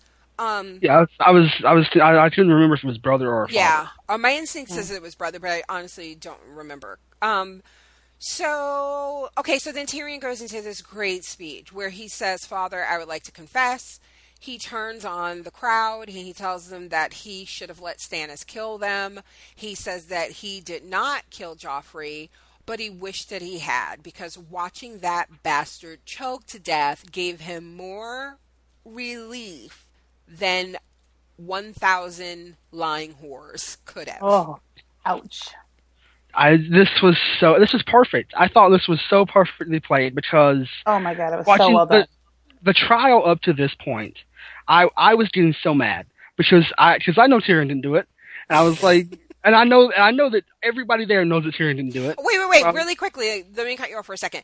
Do we notice Marjorie's reaction when Pycelle talked about how they found Sir Dantis's body with Sansa's necklace, that he was last seen spiriting her off, and that the stones and the necklace had the poison in them, and one of the stones was missing. And like Marjorie was sitting there like, oh, I know how that happened. I know what happened there. Wait a second. Yeah. Exactly. Keep a straight face. Keep a straight face. Go ahead, John. She knows, and that's what I'm saying. I was getting so mad, and then so when Tyrion does that, and turns and finally releases all of this frustration of a lifetime, because Peter Dinklage is such a good actor. Like a lesser actor would have folded under that pressure, but I feel like because he is such a good actor, he was able to handle that. And in that moment, I feel like he made the viewer feel through him. Like that's like the perfect thing for an actor. I feel like, and that's it. I was so mad, and then I was so happy so instantaneously because he made that switch and he was able to deliver that. Mm-hmm. So I understand why people say this is the best episode of the season, because this I don't know about the episode, but this scene was the best scene of the series in my opinion, because this was so good. Okay. And I don't know how closely that speech matches to what's in the books, but Mm-hmm. however close it is or is not, every word that came out of his mouth last night was just so well crafted and delivered. I was just like you said before, you're like, I had tears. I was like frozen. I couldn't take my eyes off the screen. Yeah. And he was, and the look on his face when he turned around to the crowd. I mean, he I've seen pictures of like artistic of drawings of the character, what the character supposedly looks like. In that moment, like with that face that he made when he went to the crowd, he looked like the drawings that I've seen. Like he really embodied the spite of someone in that position. Like it was just so great. He looked like not ugly, an angry creature. It was something really primal and animalistic about the look on his face. Then there's a moment when he turns around and he goes, "I confess," and then his head he just like turns it to the right a little bit, like like what I'm about to say, and he goes, "I am guilty of being a dwarf." He goes, "You're not on trial for being a dwarf." Yes, I've been on trial for this my whole life. And the way, like at that moment when he says that he's on trial for being a dwarf, the way that Jamie looks at him, like it gets Jamie's attention. God, I loved it so much. So he tells them that, and I feel like you have to think that at least a little bit of that is Peter Dinklage, like the man. Like he may have been channeling some feelings that he's had for himself, because he is himself a little person, and he probably has dealt with some things like that. Yeah. So I mean, I feel like part of that, I mean, and that's, you bring that, if you're a good actor like he is, you bring that to the character, and I feel like he did. So he tells him that he knows that he's not going to get any justice in this court, so he's going to leave his fate up to the gods, and he demands a trial by combat, which gets everyone's attention. And the moment he said that, and they cut to Oberyn leaning forward, looking intrigued, and like, yeah. I was just like, I was in tears, and I got goosebumps. I know. I was just like, holy I shit. told my husband, you don't even know. You don't, because you haven't read the books, but you don't even know how fucking fantastic this is and all the good shit to come. I was like, and I am surprised that they are blowing through so much material. I am convinced, I'm going on record, The Winds of Winter has to come out before the end of this year. It just has to. You think that it'll come out like maybe like mid now to like next season, or? It has to come out. I don't... Put it like this. I feel like it has to come out before the end of the year, but there's no way that book should not come out before season 5 starts. Okay. Or else... Just for content's sake, you're saying. Yeah, like, fuck you, dude. If you were, like, seriously, there's no reason you should be taking this fucking long to do this. Seriously. Go out on an even further limb. And do you think that the show finishes before the book series does? Possible. It's possible, because he's not, and I say this in a not trying to be funny or more, but he's not a young guy. So I think there's a reason that, we talked about this. He went to, and Megan and I talked about this in private the other day, but when they came to him and they were talking about making it, and people for years they've been saying, "Oh, it could be a TV show or it should be a movie," and they were like, "No, there's no way we can fit everything that happens in a movie in the theaters. Like, it has to be a TV show. It has to be on cable because of the content." And when they approached him, the double D's as they call them, creators came to him. It was like, "This is what we want to do." He asked them, "Who is Jon Snow's mother?" That was the question, and they gave their answer. And he said, "You can do the show," because he wanted to make sure they understood the material. So that was the first thing, and that's like the famous story everybody knows. And like, okay, so these guys know the books. They got the underlying, what this means and all that. But then we learned a couple of months ago that last year he met with them and told them how the book series ended. You don't do that. I mean, I guess that's like the smart, responsible thing to do, but I think there's a reason he did that. And to me, that says either he has concerns as to whether or not, because it's not just the Winds of Winter, but then there's I think it's called A Hope for Spring or some shit. I don't know what the final book is supposed to be called, but there's another book. And it's like, for him to do that, that says to me that he has concerns, whether they be just he knows himself and he's just being honest and he doesn't want to leave people hanging. It was the Yeah. smart thing to do. But I think the fact that he did it says that he realizes, for whatever reason, there's a possibility that the show may surpass the books. So, Yeah, yeah. and I think they've said that the plan going in was for 8 seasons. So they're catching up to that pretty quickly. If Yeah, that is, and they were just renewed for 2 more, so we know there's going to be at least 6 seasons.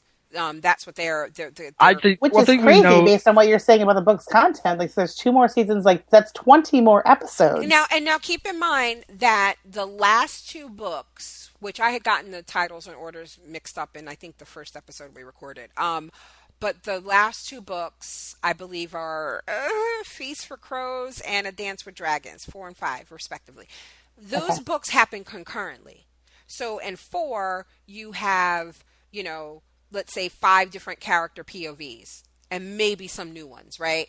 And then when you read the next book, the last book that came out, A Dance with Dragons, it's different characters, different POVs, some people we know and some new ones, but the timeline it starts off right at the beginning of book 4. So that was a little frustrating because you're like, fuck, like I'm not even gonna, but then the last like maybe quarter of that book did catch up, right, to where book 4 ended, and then goes a little bit further past. So there is a possibility that maybe they can stretch this out because 2 of the books are basically happening at the same time. But I don't know. That I think that actually makes it worse. I don't know. I don't know what the fuck they're going to do. I think the one thing we do know is that this show is going to run as long as they want it to. Like they can write their own check right now. Yeah, I mean, this is probably the best season. I think, in terms of like pacing and writing and acting and all this stuff, this is the best season so far. I think that this is the kind of show that each successive season is going to be the best season because of all of the information we get each season. Yeah. So the characters just keep getting deeper and deeper, and you don't have to get new characters every season. There's so much going on in your mind that each season gets better. The storyline, because it's so much more rich, because if you're not a book reader, it's like you get it more and more as the show progresses. You're like, oh, like, because there's always back conversations. I'm sure so many people go back and watch from season 1 in between the seasons just out of sheer love for the show, but it's like you get it now. Yeah. And it makes so much more sense, and it's like, it's such a more richer like canvas. And it's just, nothing but enjoyable. Yeah, so. I totally, like I said, the thing with like the fingers being cut off and the Varys conversation with Illyrio, like to me, that's stuff that I've said to you before, and I'm not trying to be condescending when I say it, but the fact that you guys enjoy this show so much, it's not surprising because it's a damn good show. But it's like, I don't know that you can fully get just how layered it is unless you've read the books. And so that's why when I'm on Twitter last night and people are like, when did Stannis cut off his fingers? I'm like, before the show began, assholes, pay attention. But it's so funny. It's so funny about that. It's like I barely read the first book, but I did read recently just because I was like playing around with my Kindle. I was at a doctor's appointment, whatever. And I flipped on the first book and I just pinpointed a chapter. I'm like, let me just see what's going on in the first book. Right. And it happened to be the chapter where Khal Drogo gives, what's his name? The crown of gold. Viserys. Uh-huh. Viserys. And reading that, I was just like so glued because I was like, oh my God, like reading it was such a different experience than watching it on the show. And I was in such great anticipation for what was about to happen. I'm like, it's going to be the opposite for me. I'm going to watch the entire series, I think, and then go back and like feel all of that again through the books. Yeah. Yeah. But yeah, so I mean, again, like I said, I'm not trying to be condescending. I'm just so surprised because it's like, like I said to my husband, he was like, "Oh, I didn't know he was in cahoots with Illyrio," and I'm like, "Yeah, that's big. That's something to remember. Like you should know that because it's like it makes the things that he does and says in this episode in particular, like you said, it's like when he said that to Tyrion. Unfortunately, I didn't forget. Like I remember." It's like, oh, wait, what does that mean? Is that a good thing or a bad thing? Like, is he still on Tyrion's side? But, like, so. we need a massive Game of Thrones GRRM, like, Venn diagram. Yes. Not all of it will be this giant blue bubble that says winter. Yes. Eventually it's coming. Yeah, someday. Okay, so that's the end of the episode. We are going to take a quick break, and we'll be right back with the feedback that we got. I have some questions for you guys, and then we'll wrap it all up. Hey guys, did you know that you can support our website and our podcast just by shopping at Amazon? Go to projectfandom.com/Amazon and we will receive a small portion of your total order. It doesn't cost you anything extra. We get that little bit from Amazon's profits. Pretty cool, huh? Super easy, and it's a great way to support us, help us keep the podcast going, and help us do all the fun, crazy contests that we come up with. So if you like the podcast, you like the website, consider using our affiliate link for your shopping needs. Again, that's projectfandom.com/Amazon. Now back to the show. Okay, so we're back. So I want to ask you guys, I asked this to my husband, it was just hilarious to me. Trial by combat. We know how this works, right? Because we've seen this with him, right? We've seen this with him in season... Yeah, in season 1. So my question, like I asked my husband last night, his answers were hilarious. Who do you think... Because now and then they were very clear to point out that Cersei is charging him, right? Like, so when last week when he said to her, you're building a case and that's your right as a mother. And then when this trial began, they said, Cersei is charging you with regicide and all this. So in terms of picking the champions, Cersei gets to pick, Tyrion gets to pick. I wouldn't be surprised if they both pick Jaime and then he has to choose sides. That's what I asked my husband. My husband was like, I think he's going to pick Jaime. I was like, well, then who do you think Cersei's going to pick? And then it was like, who picks first? So I was trying to remember who picked first before. I just knew that I feel like Lysa picked first, and then he picked his brother, and then she said, well, it has to be today. And then that's when Tyrion turned to the crowd and was like, well, anybody, So I'm wondering if the person doing the accusing gets to pick first, she would probably pick Jaime, and then that fucks him, right? Like, because I'm guessing, like, if... Yeah, 'cause I don't think he can, like, recuse himself like Tommen and, like, walk away. No, but I mean, that fucks Tyrion, right? Like, if she gets to pick first, and she gets dibs, and she picks Jaime, then I don't think he gets to pick Jaime, does he? He? I don't know. I think, who else is looking at Right. Looking at the episode, there's an episode title that's coming up that, I mean, thinking about this and thinking about that episode title, I think that that may be what happens. Okay, then you know. Okay. And I don't know what the episode title is, but somebody else mentioned that. Yeah. Somebody else mentioned that in a thread today about what might be happening next week. They said, "Well, I just saw the title to episode 7 or 8 or something like that, and I didn't know what they were talking about." So yeah. So okay. I was on Wikipedia looking at the ratings, and I saw that the episode titles that are coming up, and I was like, "That seems like an interesting title." Yeah. Then you cannot Google shit about this show. Then John, you figured it out. I feel totally okay with telling you that you're a smart man. So yeah. I feel like, but there's still like it's interesting to. But yeah, but you don't know how it's gonna. Yeah, right. I'm sorry, I cut you off. John, you still there? Yeah. Okay. I'm sorry. I cut you off. You may know who's going to be the champions, but you're right. There is like, how do we get to that point? And then we don't know who wins. I do think I won't say anymore, but I mean I think things will happen. That I'll talk to you later. Okay. You know what? You call me. Yeah. I don't want to spoil it because I do know I'm right now. So I'm sorry if me telling you were right spoils it for you. I don't care. I was just going to say, you're smart enough that I think if you even got that far and thought it, then you know that you're right. Okay. Okay, so let's go to the feedback that we got. I should have been better prepared. Sorry, I was actually on IMDb looking at the episode titles again. Okay, so first we have Tamala says that Mace reminded her of Peter Pettigrew from the Harry Potter series. Do you guys know who that is? Do you guys remember? Peter Pettigrew is the one that was the rat the whole time. Spoiler for Harry Potter. The one whose finger was cut off. and that's why they thought he was dead, but he was actually a rat the whole time. And then when he He came, just, he reminds me of the mayor of Munchkinland. So but they're very similar. So yeah, it's like that a weasel. little rotund. Yeah, yeah. Admission, I still have not watched all of the Harry Potter movies. So, But you've seen the third one, right? Because you thought that was the yeah. best one. Yeah, that's where he's the one in that. That's the reveal for him at the end. Okay. Oh yeah, I remember the rat guy. Yeah. Yeah. Shalita says, I love Tyrion. He is everything, and I know he will get out of this. Damn, it's not even safe to walk the sheep or goats anymore without giant dragons barbecuing everything. I was expecting more from Yara. I really thought she would save Theon, but I guess you can't save someone who doesn't want to be saved. Stannis is still boring. Wait, what? Girl, listen.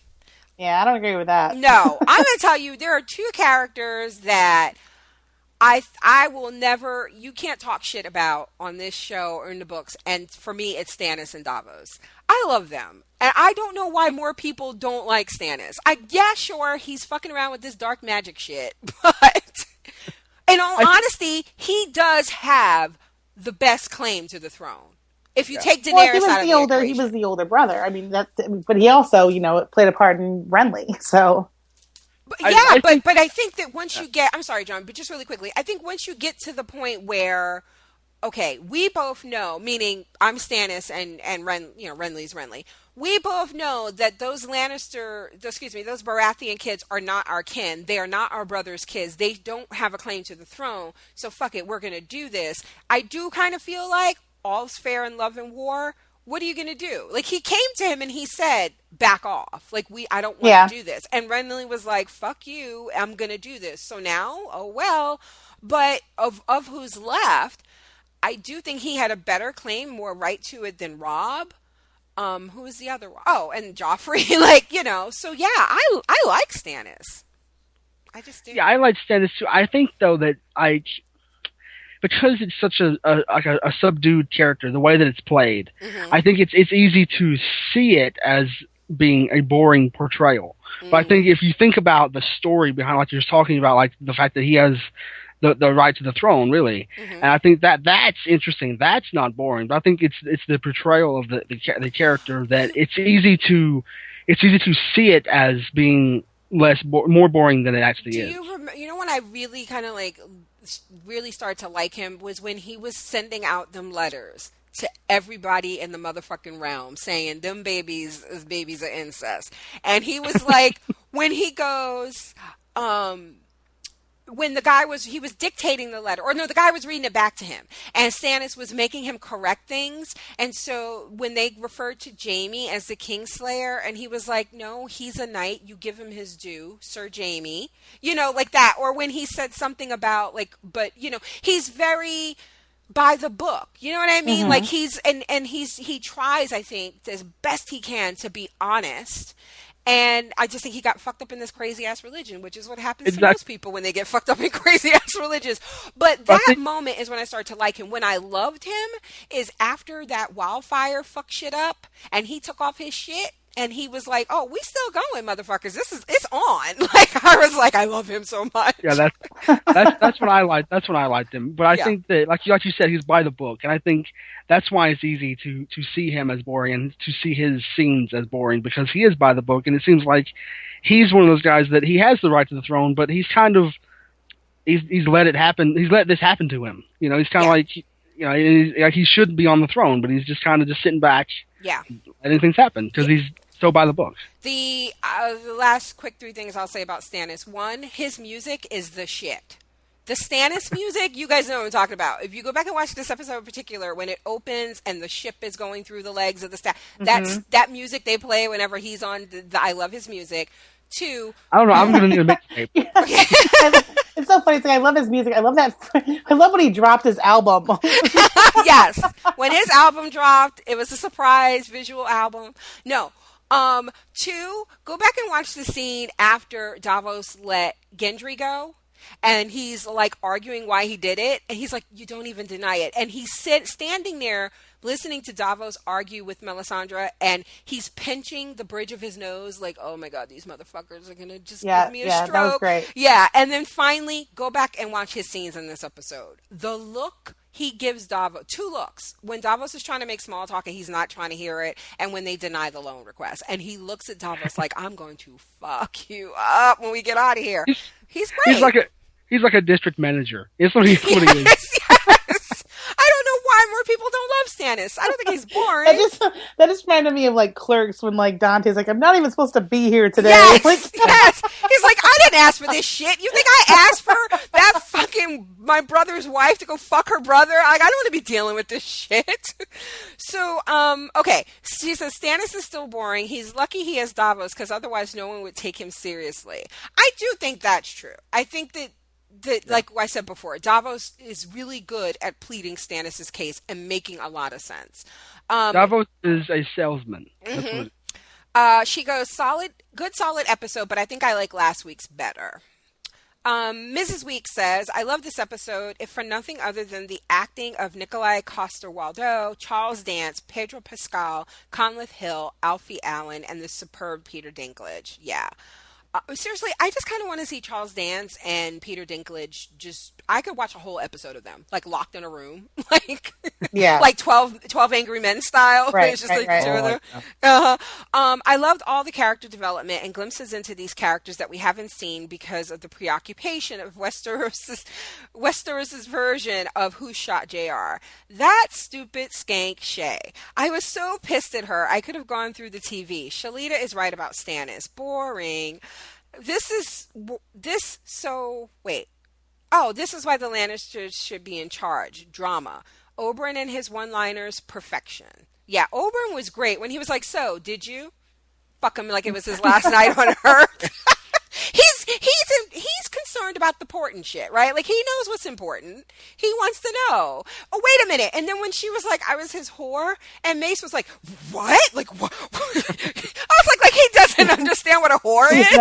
He's never encountered that ever.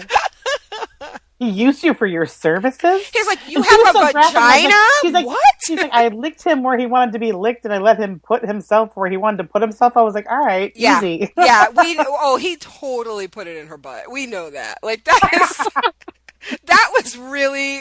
I'm pretty sure Shay goes from ass to mouth. Yeah, well, you never go ass to mouth. Come on. Oh, Shay does. Shay does, yeah. I don't think Tyrion does. No. So this is He's so too good gross. for that. We're awful.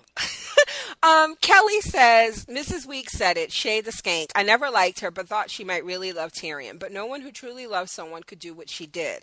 I wish she was in the Vale so she could be pushed out the moon door. Despicable. So Kelly's the one last night when Shay started testifying. I hadn't heard from Kelly's ass all night. That's right, Kelly. I'm calling you out. I didn't see her on Twitter all night. But when Shay started testifying, it just popped up with our hashtag PFGOT. She was like, I hate her. I was like, oh, there you are, Kelly. Oh, my God. So, yeah, I was witness to Kelly's rage last night.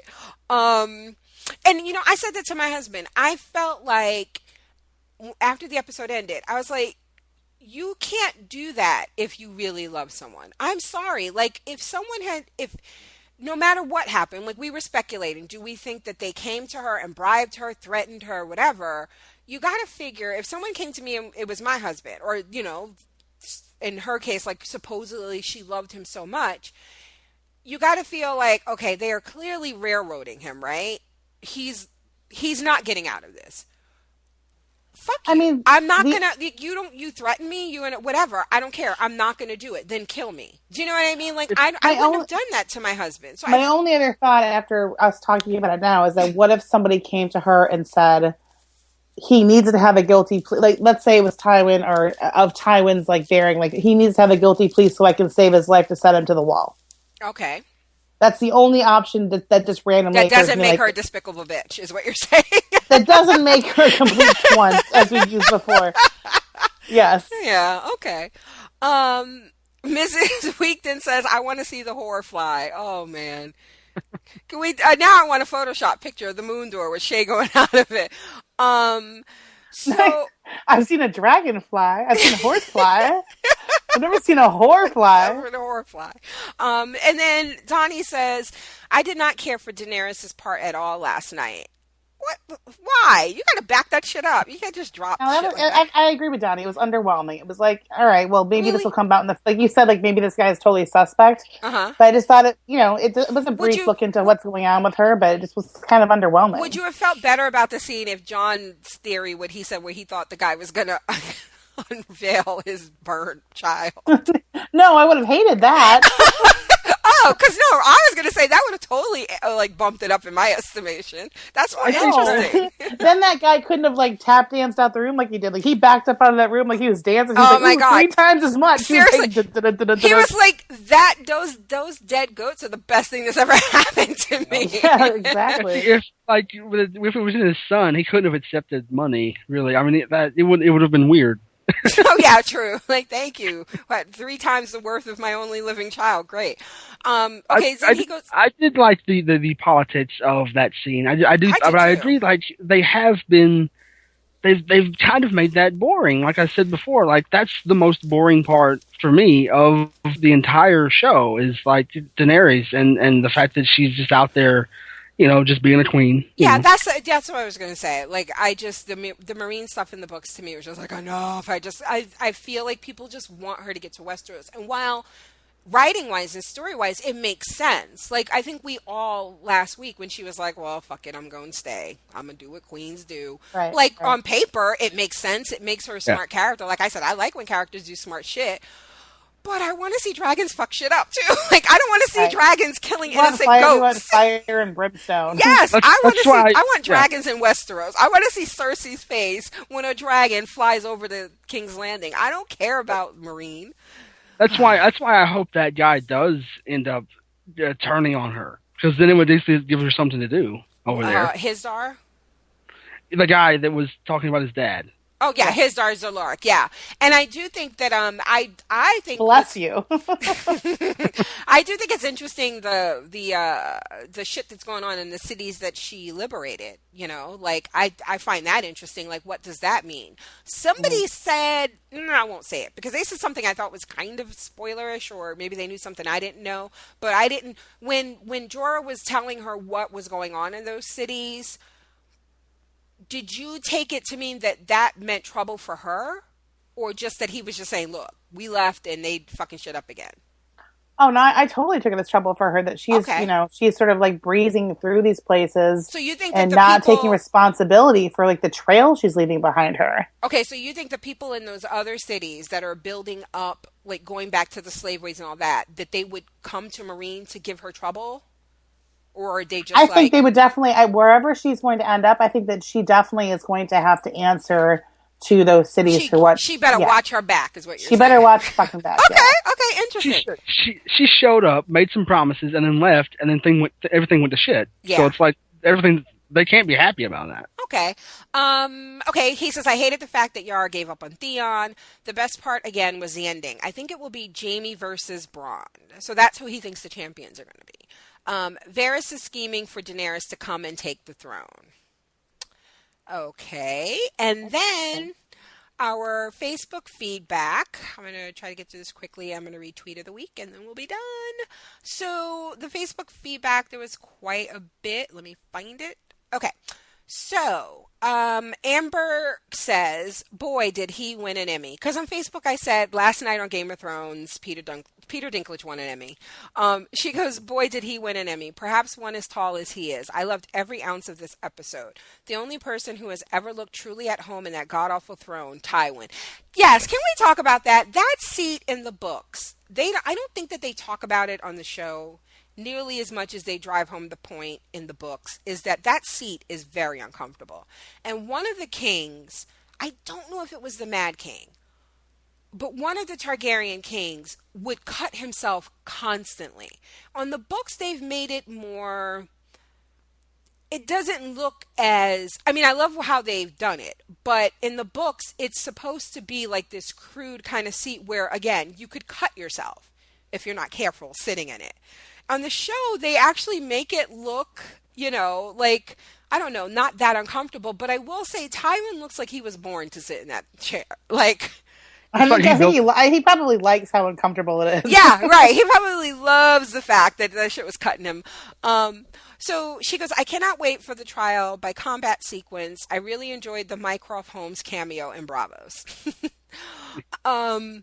Devin said, oh, yeah, Mark Gaddis looks good with the beard. Do you think that was a real beard? I thought that was I think he had a nice ginger beard. I wonder. I don't know. He doesn't strike. I don't know. But wait, I think he grew that beard. You think so? He's a man. He can do it. That was an impressive beard. I don't know. Okay, maybe. Sorry, no shade, no disrespect meant. Devin says, "What an hour of television! This episode gave me everything I needed and some things I didn't." Starting with just the pure awesomeness of the city of Braavos, then Drogon in all his glory. I feel for that kid. I would have needed a pull-up for life. Yeah, you know. Yeah, you know that kid let out a little bit. I'm also curious how you guys feel about the Greyjoys as a family. They are always talking shit, but seem to always get their asses handed to them. The whole family seems to take after Theon. But no, I think Yara is pretty impressive. I just think that Theon didn't help the situation. You know what I mean? I think that they could have made it out of there if he had agreed to go, you know? Right. I think they could have just knocked him over the head. That's what I expected when he was doing crazy. Just hit him over the head. Yeah. You just knock him with something. Toss him over your shoulder. Then he said, and lastly, the last shade throwing session, the trial. All these people were just so salty from Tyrion putting them in their places the first 3 seasons. They were happy. They were all too happy to get a little payback. Then that dumb Horshay. How dumb is this chick? All I can say is the performance the Dink made. The Dink! I love it. The performance the Dink made had me all up in my feels. Yes. Told you, goosebumps and tears. That scene, that he should be nominated for the next 10 years just on that scene, and I would be fine with it. You said that last night. It would be 8 years from now. Yeah, the show is off, but we still gonna nominate him for this episode. It's and now the final nominee, Peter Dinklage, for that one scene. He's the male version of Meryl Streep. Just give it to Dinklage. Yes, give it to him. Katoria says, Braavos is my new favorite location on the map, hands down. Oh yeah, once again, excellent work on Braavos. I find it odd that they mention the Hound being seen on the road, but not his companion, or even that he has a companion. Agreed. Prince Oberyn, I cannot get enough of him. Anyone that can give Varys a pause is a force to be reckoned with. Varys doesn't show his hand at all. Do you really think he has his eyes on the throne, or is that another breadcrumb to keep Oberyn on his toes? Yeah, I think we covered that in the main part of the podcast, that we don't think that he literally has a desire for the throne for himself, because it wouldn't happen. He may, but he knows that it's never going to happen. Yeah. So Christopher says the Dany scenes were whatever to me. Really? I'm so shocked by that. I would have liked it more if the dragon killed the boy rather than kill some stupid sheep. Then we would see if she is still willing to fight injustice with justice. Yeah, but how do you even punish a dragon? That's the thing. If the dragon had killed that little boy, what could she do? Be sorry? Yeah, but that's about it. Right? Yeah, I'll give you 4 times what that kid's worth. Yeah. Oh my god. They have slavery, so I mean they have worth. People they've given prices to people. Yeah, so, but she can't do that because she would be just as bad then, right? You never know. She might. But she crucified the guys, and no, that's what I'm saying. But I'm just saying that would be interesting. You're right. She might do it, but I would think that would be an interesting development, considering, like you said, that she's not down for putting value on people. So how do you do that? How do you answer the injustice of your stray dragon killing somebody's child? What is the justice for that? How do you do that? That's an interesting question. If the kid was burned to death, then you set the dragon on fire, and then the dragon's fine because the dragon won't be burned. So it's we tried. But the dragon's not going to set that child on fire. Come on. I mean, I like to think of them as more like attack dogs. If she tells them to attack somebody, they will, but they're not just going to, be. You think that the dragons are? They have the. They're not going to be going around setting kids ablaze. Okay. Why? Why would they do that? He wanted roasted goat. He got. Okay. I definitely think that those dragons would kill someone if they just wanted to. Yeah. those dragons, I can't get over the scene in the very first episode when he turned to her like, bitch, I'm talking. Like, stop trying to shush me.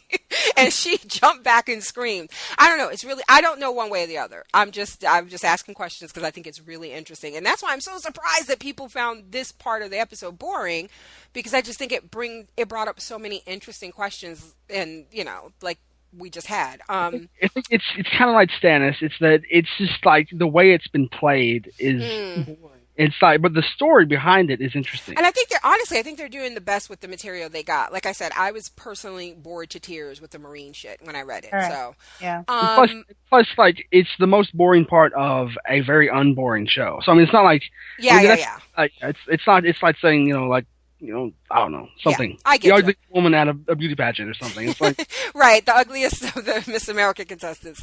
Stannis still gets on my nerves. He thinks that he is the rightful king and blah, blah, blah. Even if he becomes king, nobody will want to follow him except his crazy-ass wife, his red mistress, and his loyal bitch Davos.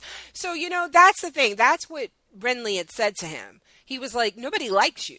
You don't know how to, like, people just, you don't inspire that kind of loyalty in people unless you, like, now we see how he gets it, right? Like, he chopped off what's his name's fingers. They're burning folks who disagree. That is a very good point, that is one of his character flaws, is like he doesn't know how to endear himself to the people. Like, no one would. Or now. Yeah. Or now he can be like the Lannisters and just buy it. I was just going to say, like, if he has the money, if he goes and he is able to, and that's the other thing. So he has the money, but does this mean he's going to buy the Golden Company? Like, what's his name suggested? Like, this still doesn't solve his problem. This solves his problem of, he can buy the pirates, obviously, like Salador Sand. He can now feed the 4,000 soldiers that he has, and he only has 30-something ships. But where is he going to get more ships and men? It seems like he would have to buy sellswords. He'd have to buy sellswords. That's what I was just going to say. Yeah. Okay, he said, but I did really enjoy seeing Salador again. The Yara trying to break out Theon was a bit anticlimactic. Like, that's it? You're just going to leave because of dogs? When somebody brought up a point, I don't remember where I read this or heard this, or they were like, why didn't she just kill the dogs when she first, like, why didn't they just stab the dogs through the gates? And then somebody was like, sorry, PETA people, or sorry, dog lovers. But seriously, I do feel like all is fair in love and war, and that would have been a better strategy. Like, to just kill the dogs, like they killed the dire wolves. Like, I think, even this is because the dogs are making so much goddamn noise. Exactly. It's just a smart thing to do. You're trying to get in and out, but let's face it, it didn't take 3 guys to open that gate to pull him out. Like, while she was doing that with one guy could have just been stabbing the dogs. I know it sounds horrible, but that would have been a smarter play.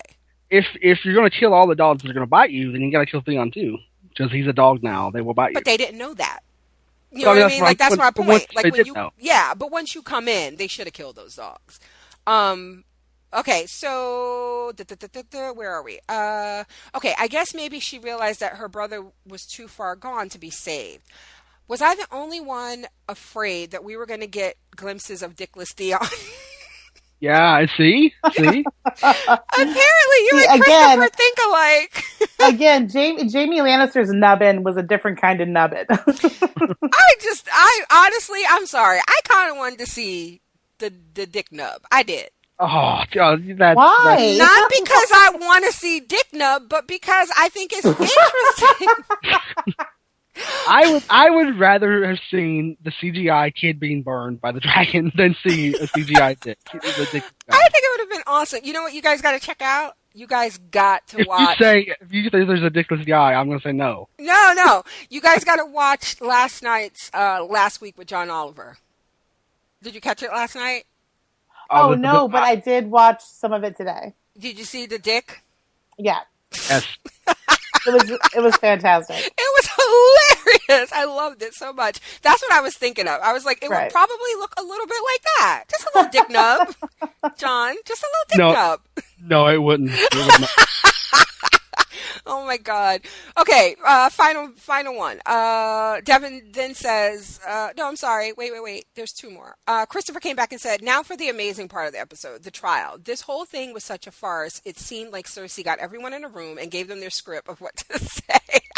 True.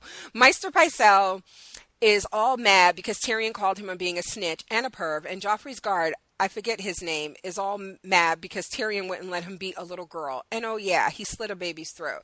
No, actually, he didn't slit the baby's throat. That was Janos Slint. The one who slit the baby's throat is the one who's up at the wall whispering in Alistair Thorne's ear. Right. Yeah. Meryn Trant is the one that you're talking about, and all he did was slap Sansa around a little bit. That's all he did. Oh, that's it. That's it. He's the one who supposedly killed Syrio. Everybody's praying that he didn't really. And he's the one I thought was the one who tried to kill Tyrion on the Battle of Blackwater. That's who I thought that was. But then obviously it wasn't him. He slapped around Sansa when, frankly, I mean, she kind of needed it. That's back when we were not big fans of Sansa. So we're like, whatever. Yeah, that girl there's some sense into her. Okay, I was kind of upset when Varys turned his back on Tyrion, but I have hope that he will have his back in the end. And Jaime is such an awesome brother for giving up his oath as a Kingsguard. Can they do that? Tywin, I have a feeling Tywin's gonna, if it involves Jaime leaving the Kingsguard, Tywin will find a way to make it legal. To help his brother. But I feel like Tyrion was kind of just waiting patiently for that because he was too fucking quick to go along with it. Yeah, see, that's what Jon thinks, too, right? Jon's of that mind, too. Damn, Shay, why? Just why? When she walked into that courtroom, my heart sank, and I knew that she couldn't be gone for good, but I was hoping maybe she would meet up with other characters like Dany or Brienne or something, but no. She just comes back to sell Tyrion out, and I don't care what people say about her reasons for doing it. She's probably hurt or some shit like that. Tyrion was trying to save her worthless ass, and she should have known it. I hope her ass dies for the end of the season. These are my favorite types of feedback because it's just like, fuck her and everything she stands for. Finally, Devin says, one last thing. What do you guys think of Marjorie and her reactions during the trial? I thought if she rolled her eyes any harder, she was going to fall out that chair. That's what I thought. Yeah, basically. But okay, so why were they were sitting, where were they sitting? Because the way it was shot, whenever we saw their reactions, I kind of felt like they were sitting up on the stage. I feel like they were on the stage, like they were to like if you're facing the Oberyn, like they were to like the facing Oberyn to the left of Oberyn, like. Okay, so like I thought if like you were facing they were like on the side of both of like the judges. Okay, they had a bot seat. They had the best seat. Yeah, they had a box. It was really weird because I felt like if you were facing the throne, they were to the right. But that's just the way whenever they cut to them, I feel like that was the impression I got. But I don't think that's where they were. I think you're right. I think that they were more to the left if you're facing the throne. Yeah. But my question is, why were they there? Because it was her, Loras, and who the fuck was the third guy? The third guy, I was going to ask you that. I did not recognize the third guy, but I'm assuming that they were there because, well, I'm assuming she was there because Joffrey was the one that was murdered, number one. Right, she's like basically his widow, right. I have no clue why Loras is there unless maybe he's promised to Cersei. And the third guy, I'm like, is that another person Loras is hooking up with? I have no idea. Yeah, I don't know. That was really weird. Loras was there looking for somebody to hook up with. Yeah, basically. So finally, the tweet of the week goes to TB Bond, and you can follow her at Never Stirred. And she tweeted, Tyrion has thrown down the gauntlet. Badass. That was the last tweet of the night, and I loved it because he did. When he said, everybody's reaction to, when he was like trial by combat, Cersei was, I thought she was going to have a fucking heart attack. Like, I loved it. I loved how he flipped it on them, and I can't wait to see how it plays out. So if you're curious to know what tweet of the week is and how that works, we live tweet the episode on Twitter every Sunday night. Use the hashtag PFGOT so that you can join the conversation, and every week we award tweet of the week to one tweet, and that person's name is then placed into a drawing for a Game of Thrones t-shirt from our Zazzle shop at the end of the season. So I'm going to add TB Bond to the list of previous winners. And you also get a seat on our council. Yes, on the small council. Just kidding. Mm-hmm. I don't think you could be Master of Coin because that's already John's job, but I'll find something for you. So that's it. Thank you guys so much for listening. I am going to close us out, and then after the music, I'll be back to talk some spoilers. I got 2 emails that I'm going to read, and just some, book changes and stuff, and things to come. So, as always, you can find us on, I already said Twitter. You can follow us at Project Fandom and at ProFanMan. You can find us on Facebook at facebook.com/Project Fandom. We also have a private group called Podcast Fandom Crew. It's a lot of fun. We do get some of the feedback that we read on the podcast from our posting in that group. So that's another way to hang out with us and get your feedback in. So look for it on Facebook, Podcast Fandom Crew, and we'll grant you entry. But if you like us on Facebook, that's a really good way to keep up with the content that we have going on at our website, which is Project Fandom. We cover TV, movies, books, gaming, both tabletop and video games, comics, anime, and more. So check us out there. We are approaching our 100th podcast soon. I think John mentioned this on a show that we did last week, and I hadn't wanted to talk about it yet because I wasn't sure what the hell we're going to do. But I think what we're going to do is a kind of best of episode. The 100th episode will be clips from our previous shows. So if you have moments that really like made you laugh out loud at work, and you thought your coworkers thought you were crazy, or just moments that really stuck with you from our prior shows, send them to us. Like, say, hey, remember when you guys were talking about blah blah blah, and we will include it in the clip show. But you got to get that in pretty soon because we are approaching 100 pretty fast, aren't we? Like, Yeah. super Yes, fast. we are. It'll be a few weeks. It'll be And I think that episode's going to be really long if it's a best of, because everything's really great. because That's all. we're awesome, is what we're That's saying. right. That's So, yeah. So email us at projectfandom@gmail.com and just, and just be as descriptive as possible, people, because I'm going to be the one doing this. And so you're going to have to be like, it was this episode for this show, and you were talking about this. Like, try to give me as much detail as you think, you have, please. And it'll just make it go so much faster. But we already have some moments in mind that we personally really love. So, but it will be great to have your stuff in there too. Also, if you want to send in emails that we will read on that podcast, just tell us what you like about the show, maybe what some of your favorite shows have been that we've done, suggestions, anything, we will read it. So get those emails in, projectfandom@gmail.com. I'm going to give you guys like a week, maybe a week and a half to get that done. So if you could get that to me by let's say the 25th, the latest, right? That's good enough, right? Yeah, hopefully. Yeah, that's a couple weeks. Okay. So, okay, what else? I think that's it. I said everything, right? Email, podcast. Oh, iTunes, please, please. We haven't had a new review in like for fucking ever, people. Seriously. You think we're doing this for our health? Okay, we kind of are. But please, leave us some iTunes reviews. It is the number one way we find new listeners, and we haven't had any for weeks. So if you're listening via iTunes, it takes 2 minutes. Leave us a review. Tell us what you like about the show. We will read that on the air. We're also on Stitcher. We could use some reviews there as well. Okay, that's it. We will be back next week. After the music, I'll be talking spoilers. So if you don't want to hear them, turn off the podcast when you hear the music. Everybody else, I'll see you next week.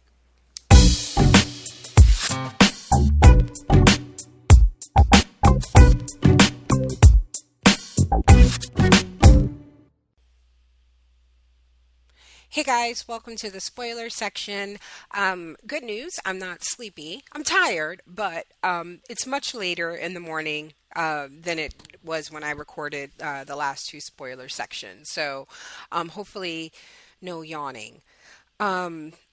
So I feel so bad because Devin sent in an email last week that I didn't see until after we'd recorded, so I didn't read it. And I was going to save it to read it now, but I can't find it because I'm an idiot. But I do have the one that Devin sent in this week. So let's talk about that. He says, so many questions from last night. Do we now see the end of Balon once Yara gets back to Pike? That's the first question. So I had just assumed that Balon's death would be something that happened. At first I thought it was going to be like off camera, right? Like they would just, somebody would get a raven and, be, it would be revealed that he died, like he fell off the bridge. I think that's how it happened, right? Like, was it some storm or like a gust of wind supposedly, like came out of nowhere and knocked him off the bridge? So that's what I thought would happen, that we wouldn't see it. But now I'm thinking, because, uh, and I don't know, I guess we'll know when the episode begins and they do the previously on. I do think the very next time we watch an episode and the previously on clip includes him probably yelling at Theon or something, that it'll happen in that episode. But now I think we might get a quick scene of it actually happening. Um, but I don't know if Yara goes back to Pike for that to happen. I believe in this podcast, John was saying that he doesn't think that Yara is going to make another attempt to save Theon, but I don't know if she's gonna. I don't remember like how it happened in the books, but I don't know if she's gonna necessarily leave. Like I think that there is fighting to be done. Like they're not. Her dad wants the North. He wants to take it over. So I don't know that she goes back to Pike. I do hope that, I think I said this last week, that we skip all the Kingsmoot stuff. Um, so yeah, the next question was, will Stannis now finally get his ass up to the wall? So listen, episode 9 is the Battle of Castle Black. So I have a feeling that we're not going to see Stannis get there until the end of episode 9. Um, Next week is episode 7. I think that's when what's her name Ass goes through the moon door. Episode 8 is the battle. I'm sorry, yeah. Episode 7 she goes through the moon door.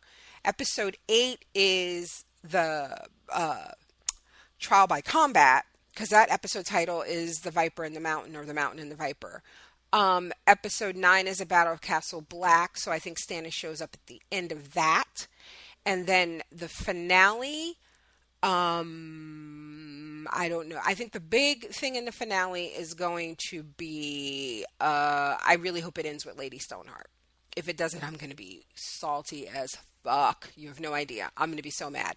I just thought of something and I lost it. Shit. I should probably edit this out, but I won't. We all know I'm lazy. Fuck. What else is there to happen? There was something, so I think, the stuff with Theon. So I was trying to see if John and Megan could figure it out. So he wants Winterfell, right? Like, because I think he's going to get Theon to vouch for the fact that some other girl is Arya. And because Theon grew up with Arya, they're going to, take his word for it when they parade this girl saying that she's Arya and that Ramsay's going to marry her. And that's how he gets to be the Prince of Winterfell. But what I'm curious as to who that girl will be. Do we think that the show would make Miranda? Like, is Theon going to parade Miranda around saying that she's Arya? And even if people are kind of like, I don't think so, they're too afraid of him to say anything. Plus, he has Theon's word that Miranda is actually Arya, then, because I don't know, she seems like a weird addition to add to the show for her to not have any use. I don't know. So Moondor next week, battle, trial by combat the week after, battle at Castle Black after that. Oh, that's the other thing I thought of and I lost it. How funny is it that Megan was like, I don't think that those dragons would kill a little kid. Oh my God, when she said that, my heart was just like, yes, because she's going to be so shocked when that's exactly what happens. And I love the and I feel like I almost gave it away because on Twitter, I thought that's what that was. Like, I thought, the little boy is going to be in there. And I was like, oh, this is about to get awful. But it wasn't. So I'm keeping my mouth shut. And but I like this because I think the next time he comes shuffling in there with a bundle, they're going to be like, oh, how much are these goats worth? Okay, 3 times that. And then it's going to be a little boy and it's going to be awesome. So I love the fact that my co-host didn't see that coming. So That's it. That's all I have for the spoiler section. I I really love this episode. I'm curious how we get to the stuff with the mountain and the viper. Like I said, I know why Braun. Some people had written in after my last spoiler section about why Braun wasn't even an option to be the champion, but I cannot wait for the reactions of my co-hosts when they see how the champions are chosen and the outcome of that. I think it's going to be so shocking to some people because even though they shouldn't, because this is the way the show rolls, this is how G.R.R. Martin does, but Oberyn is so beloved that it's going to be just a mess when he dies. I really feel like they're going to be so sad and so angry. I think there might be like as big a reaction as when Rob was killed at the Red Wedding because I think Oberyn is so loved and the actor Pedro Pascal has brought so much to it that I think has made him even more loved than he was in the books. That watching him die at the hands of the mountain is going to be insane. So, kind of wish that was next week, but then not because more of him is always a good thing. So, okay, so that's it. That's all I got. I'm sorry that I couldn't find your other email, Devin. But again, if you guys want to talk book spoilers, hit me up at Nina at projectfandom.com. That's NINA at projectfandom.com. And that's it. Let me get this baby uploaded so you guys can listen to it. I'll see you next week.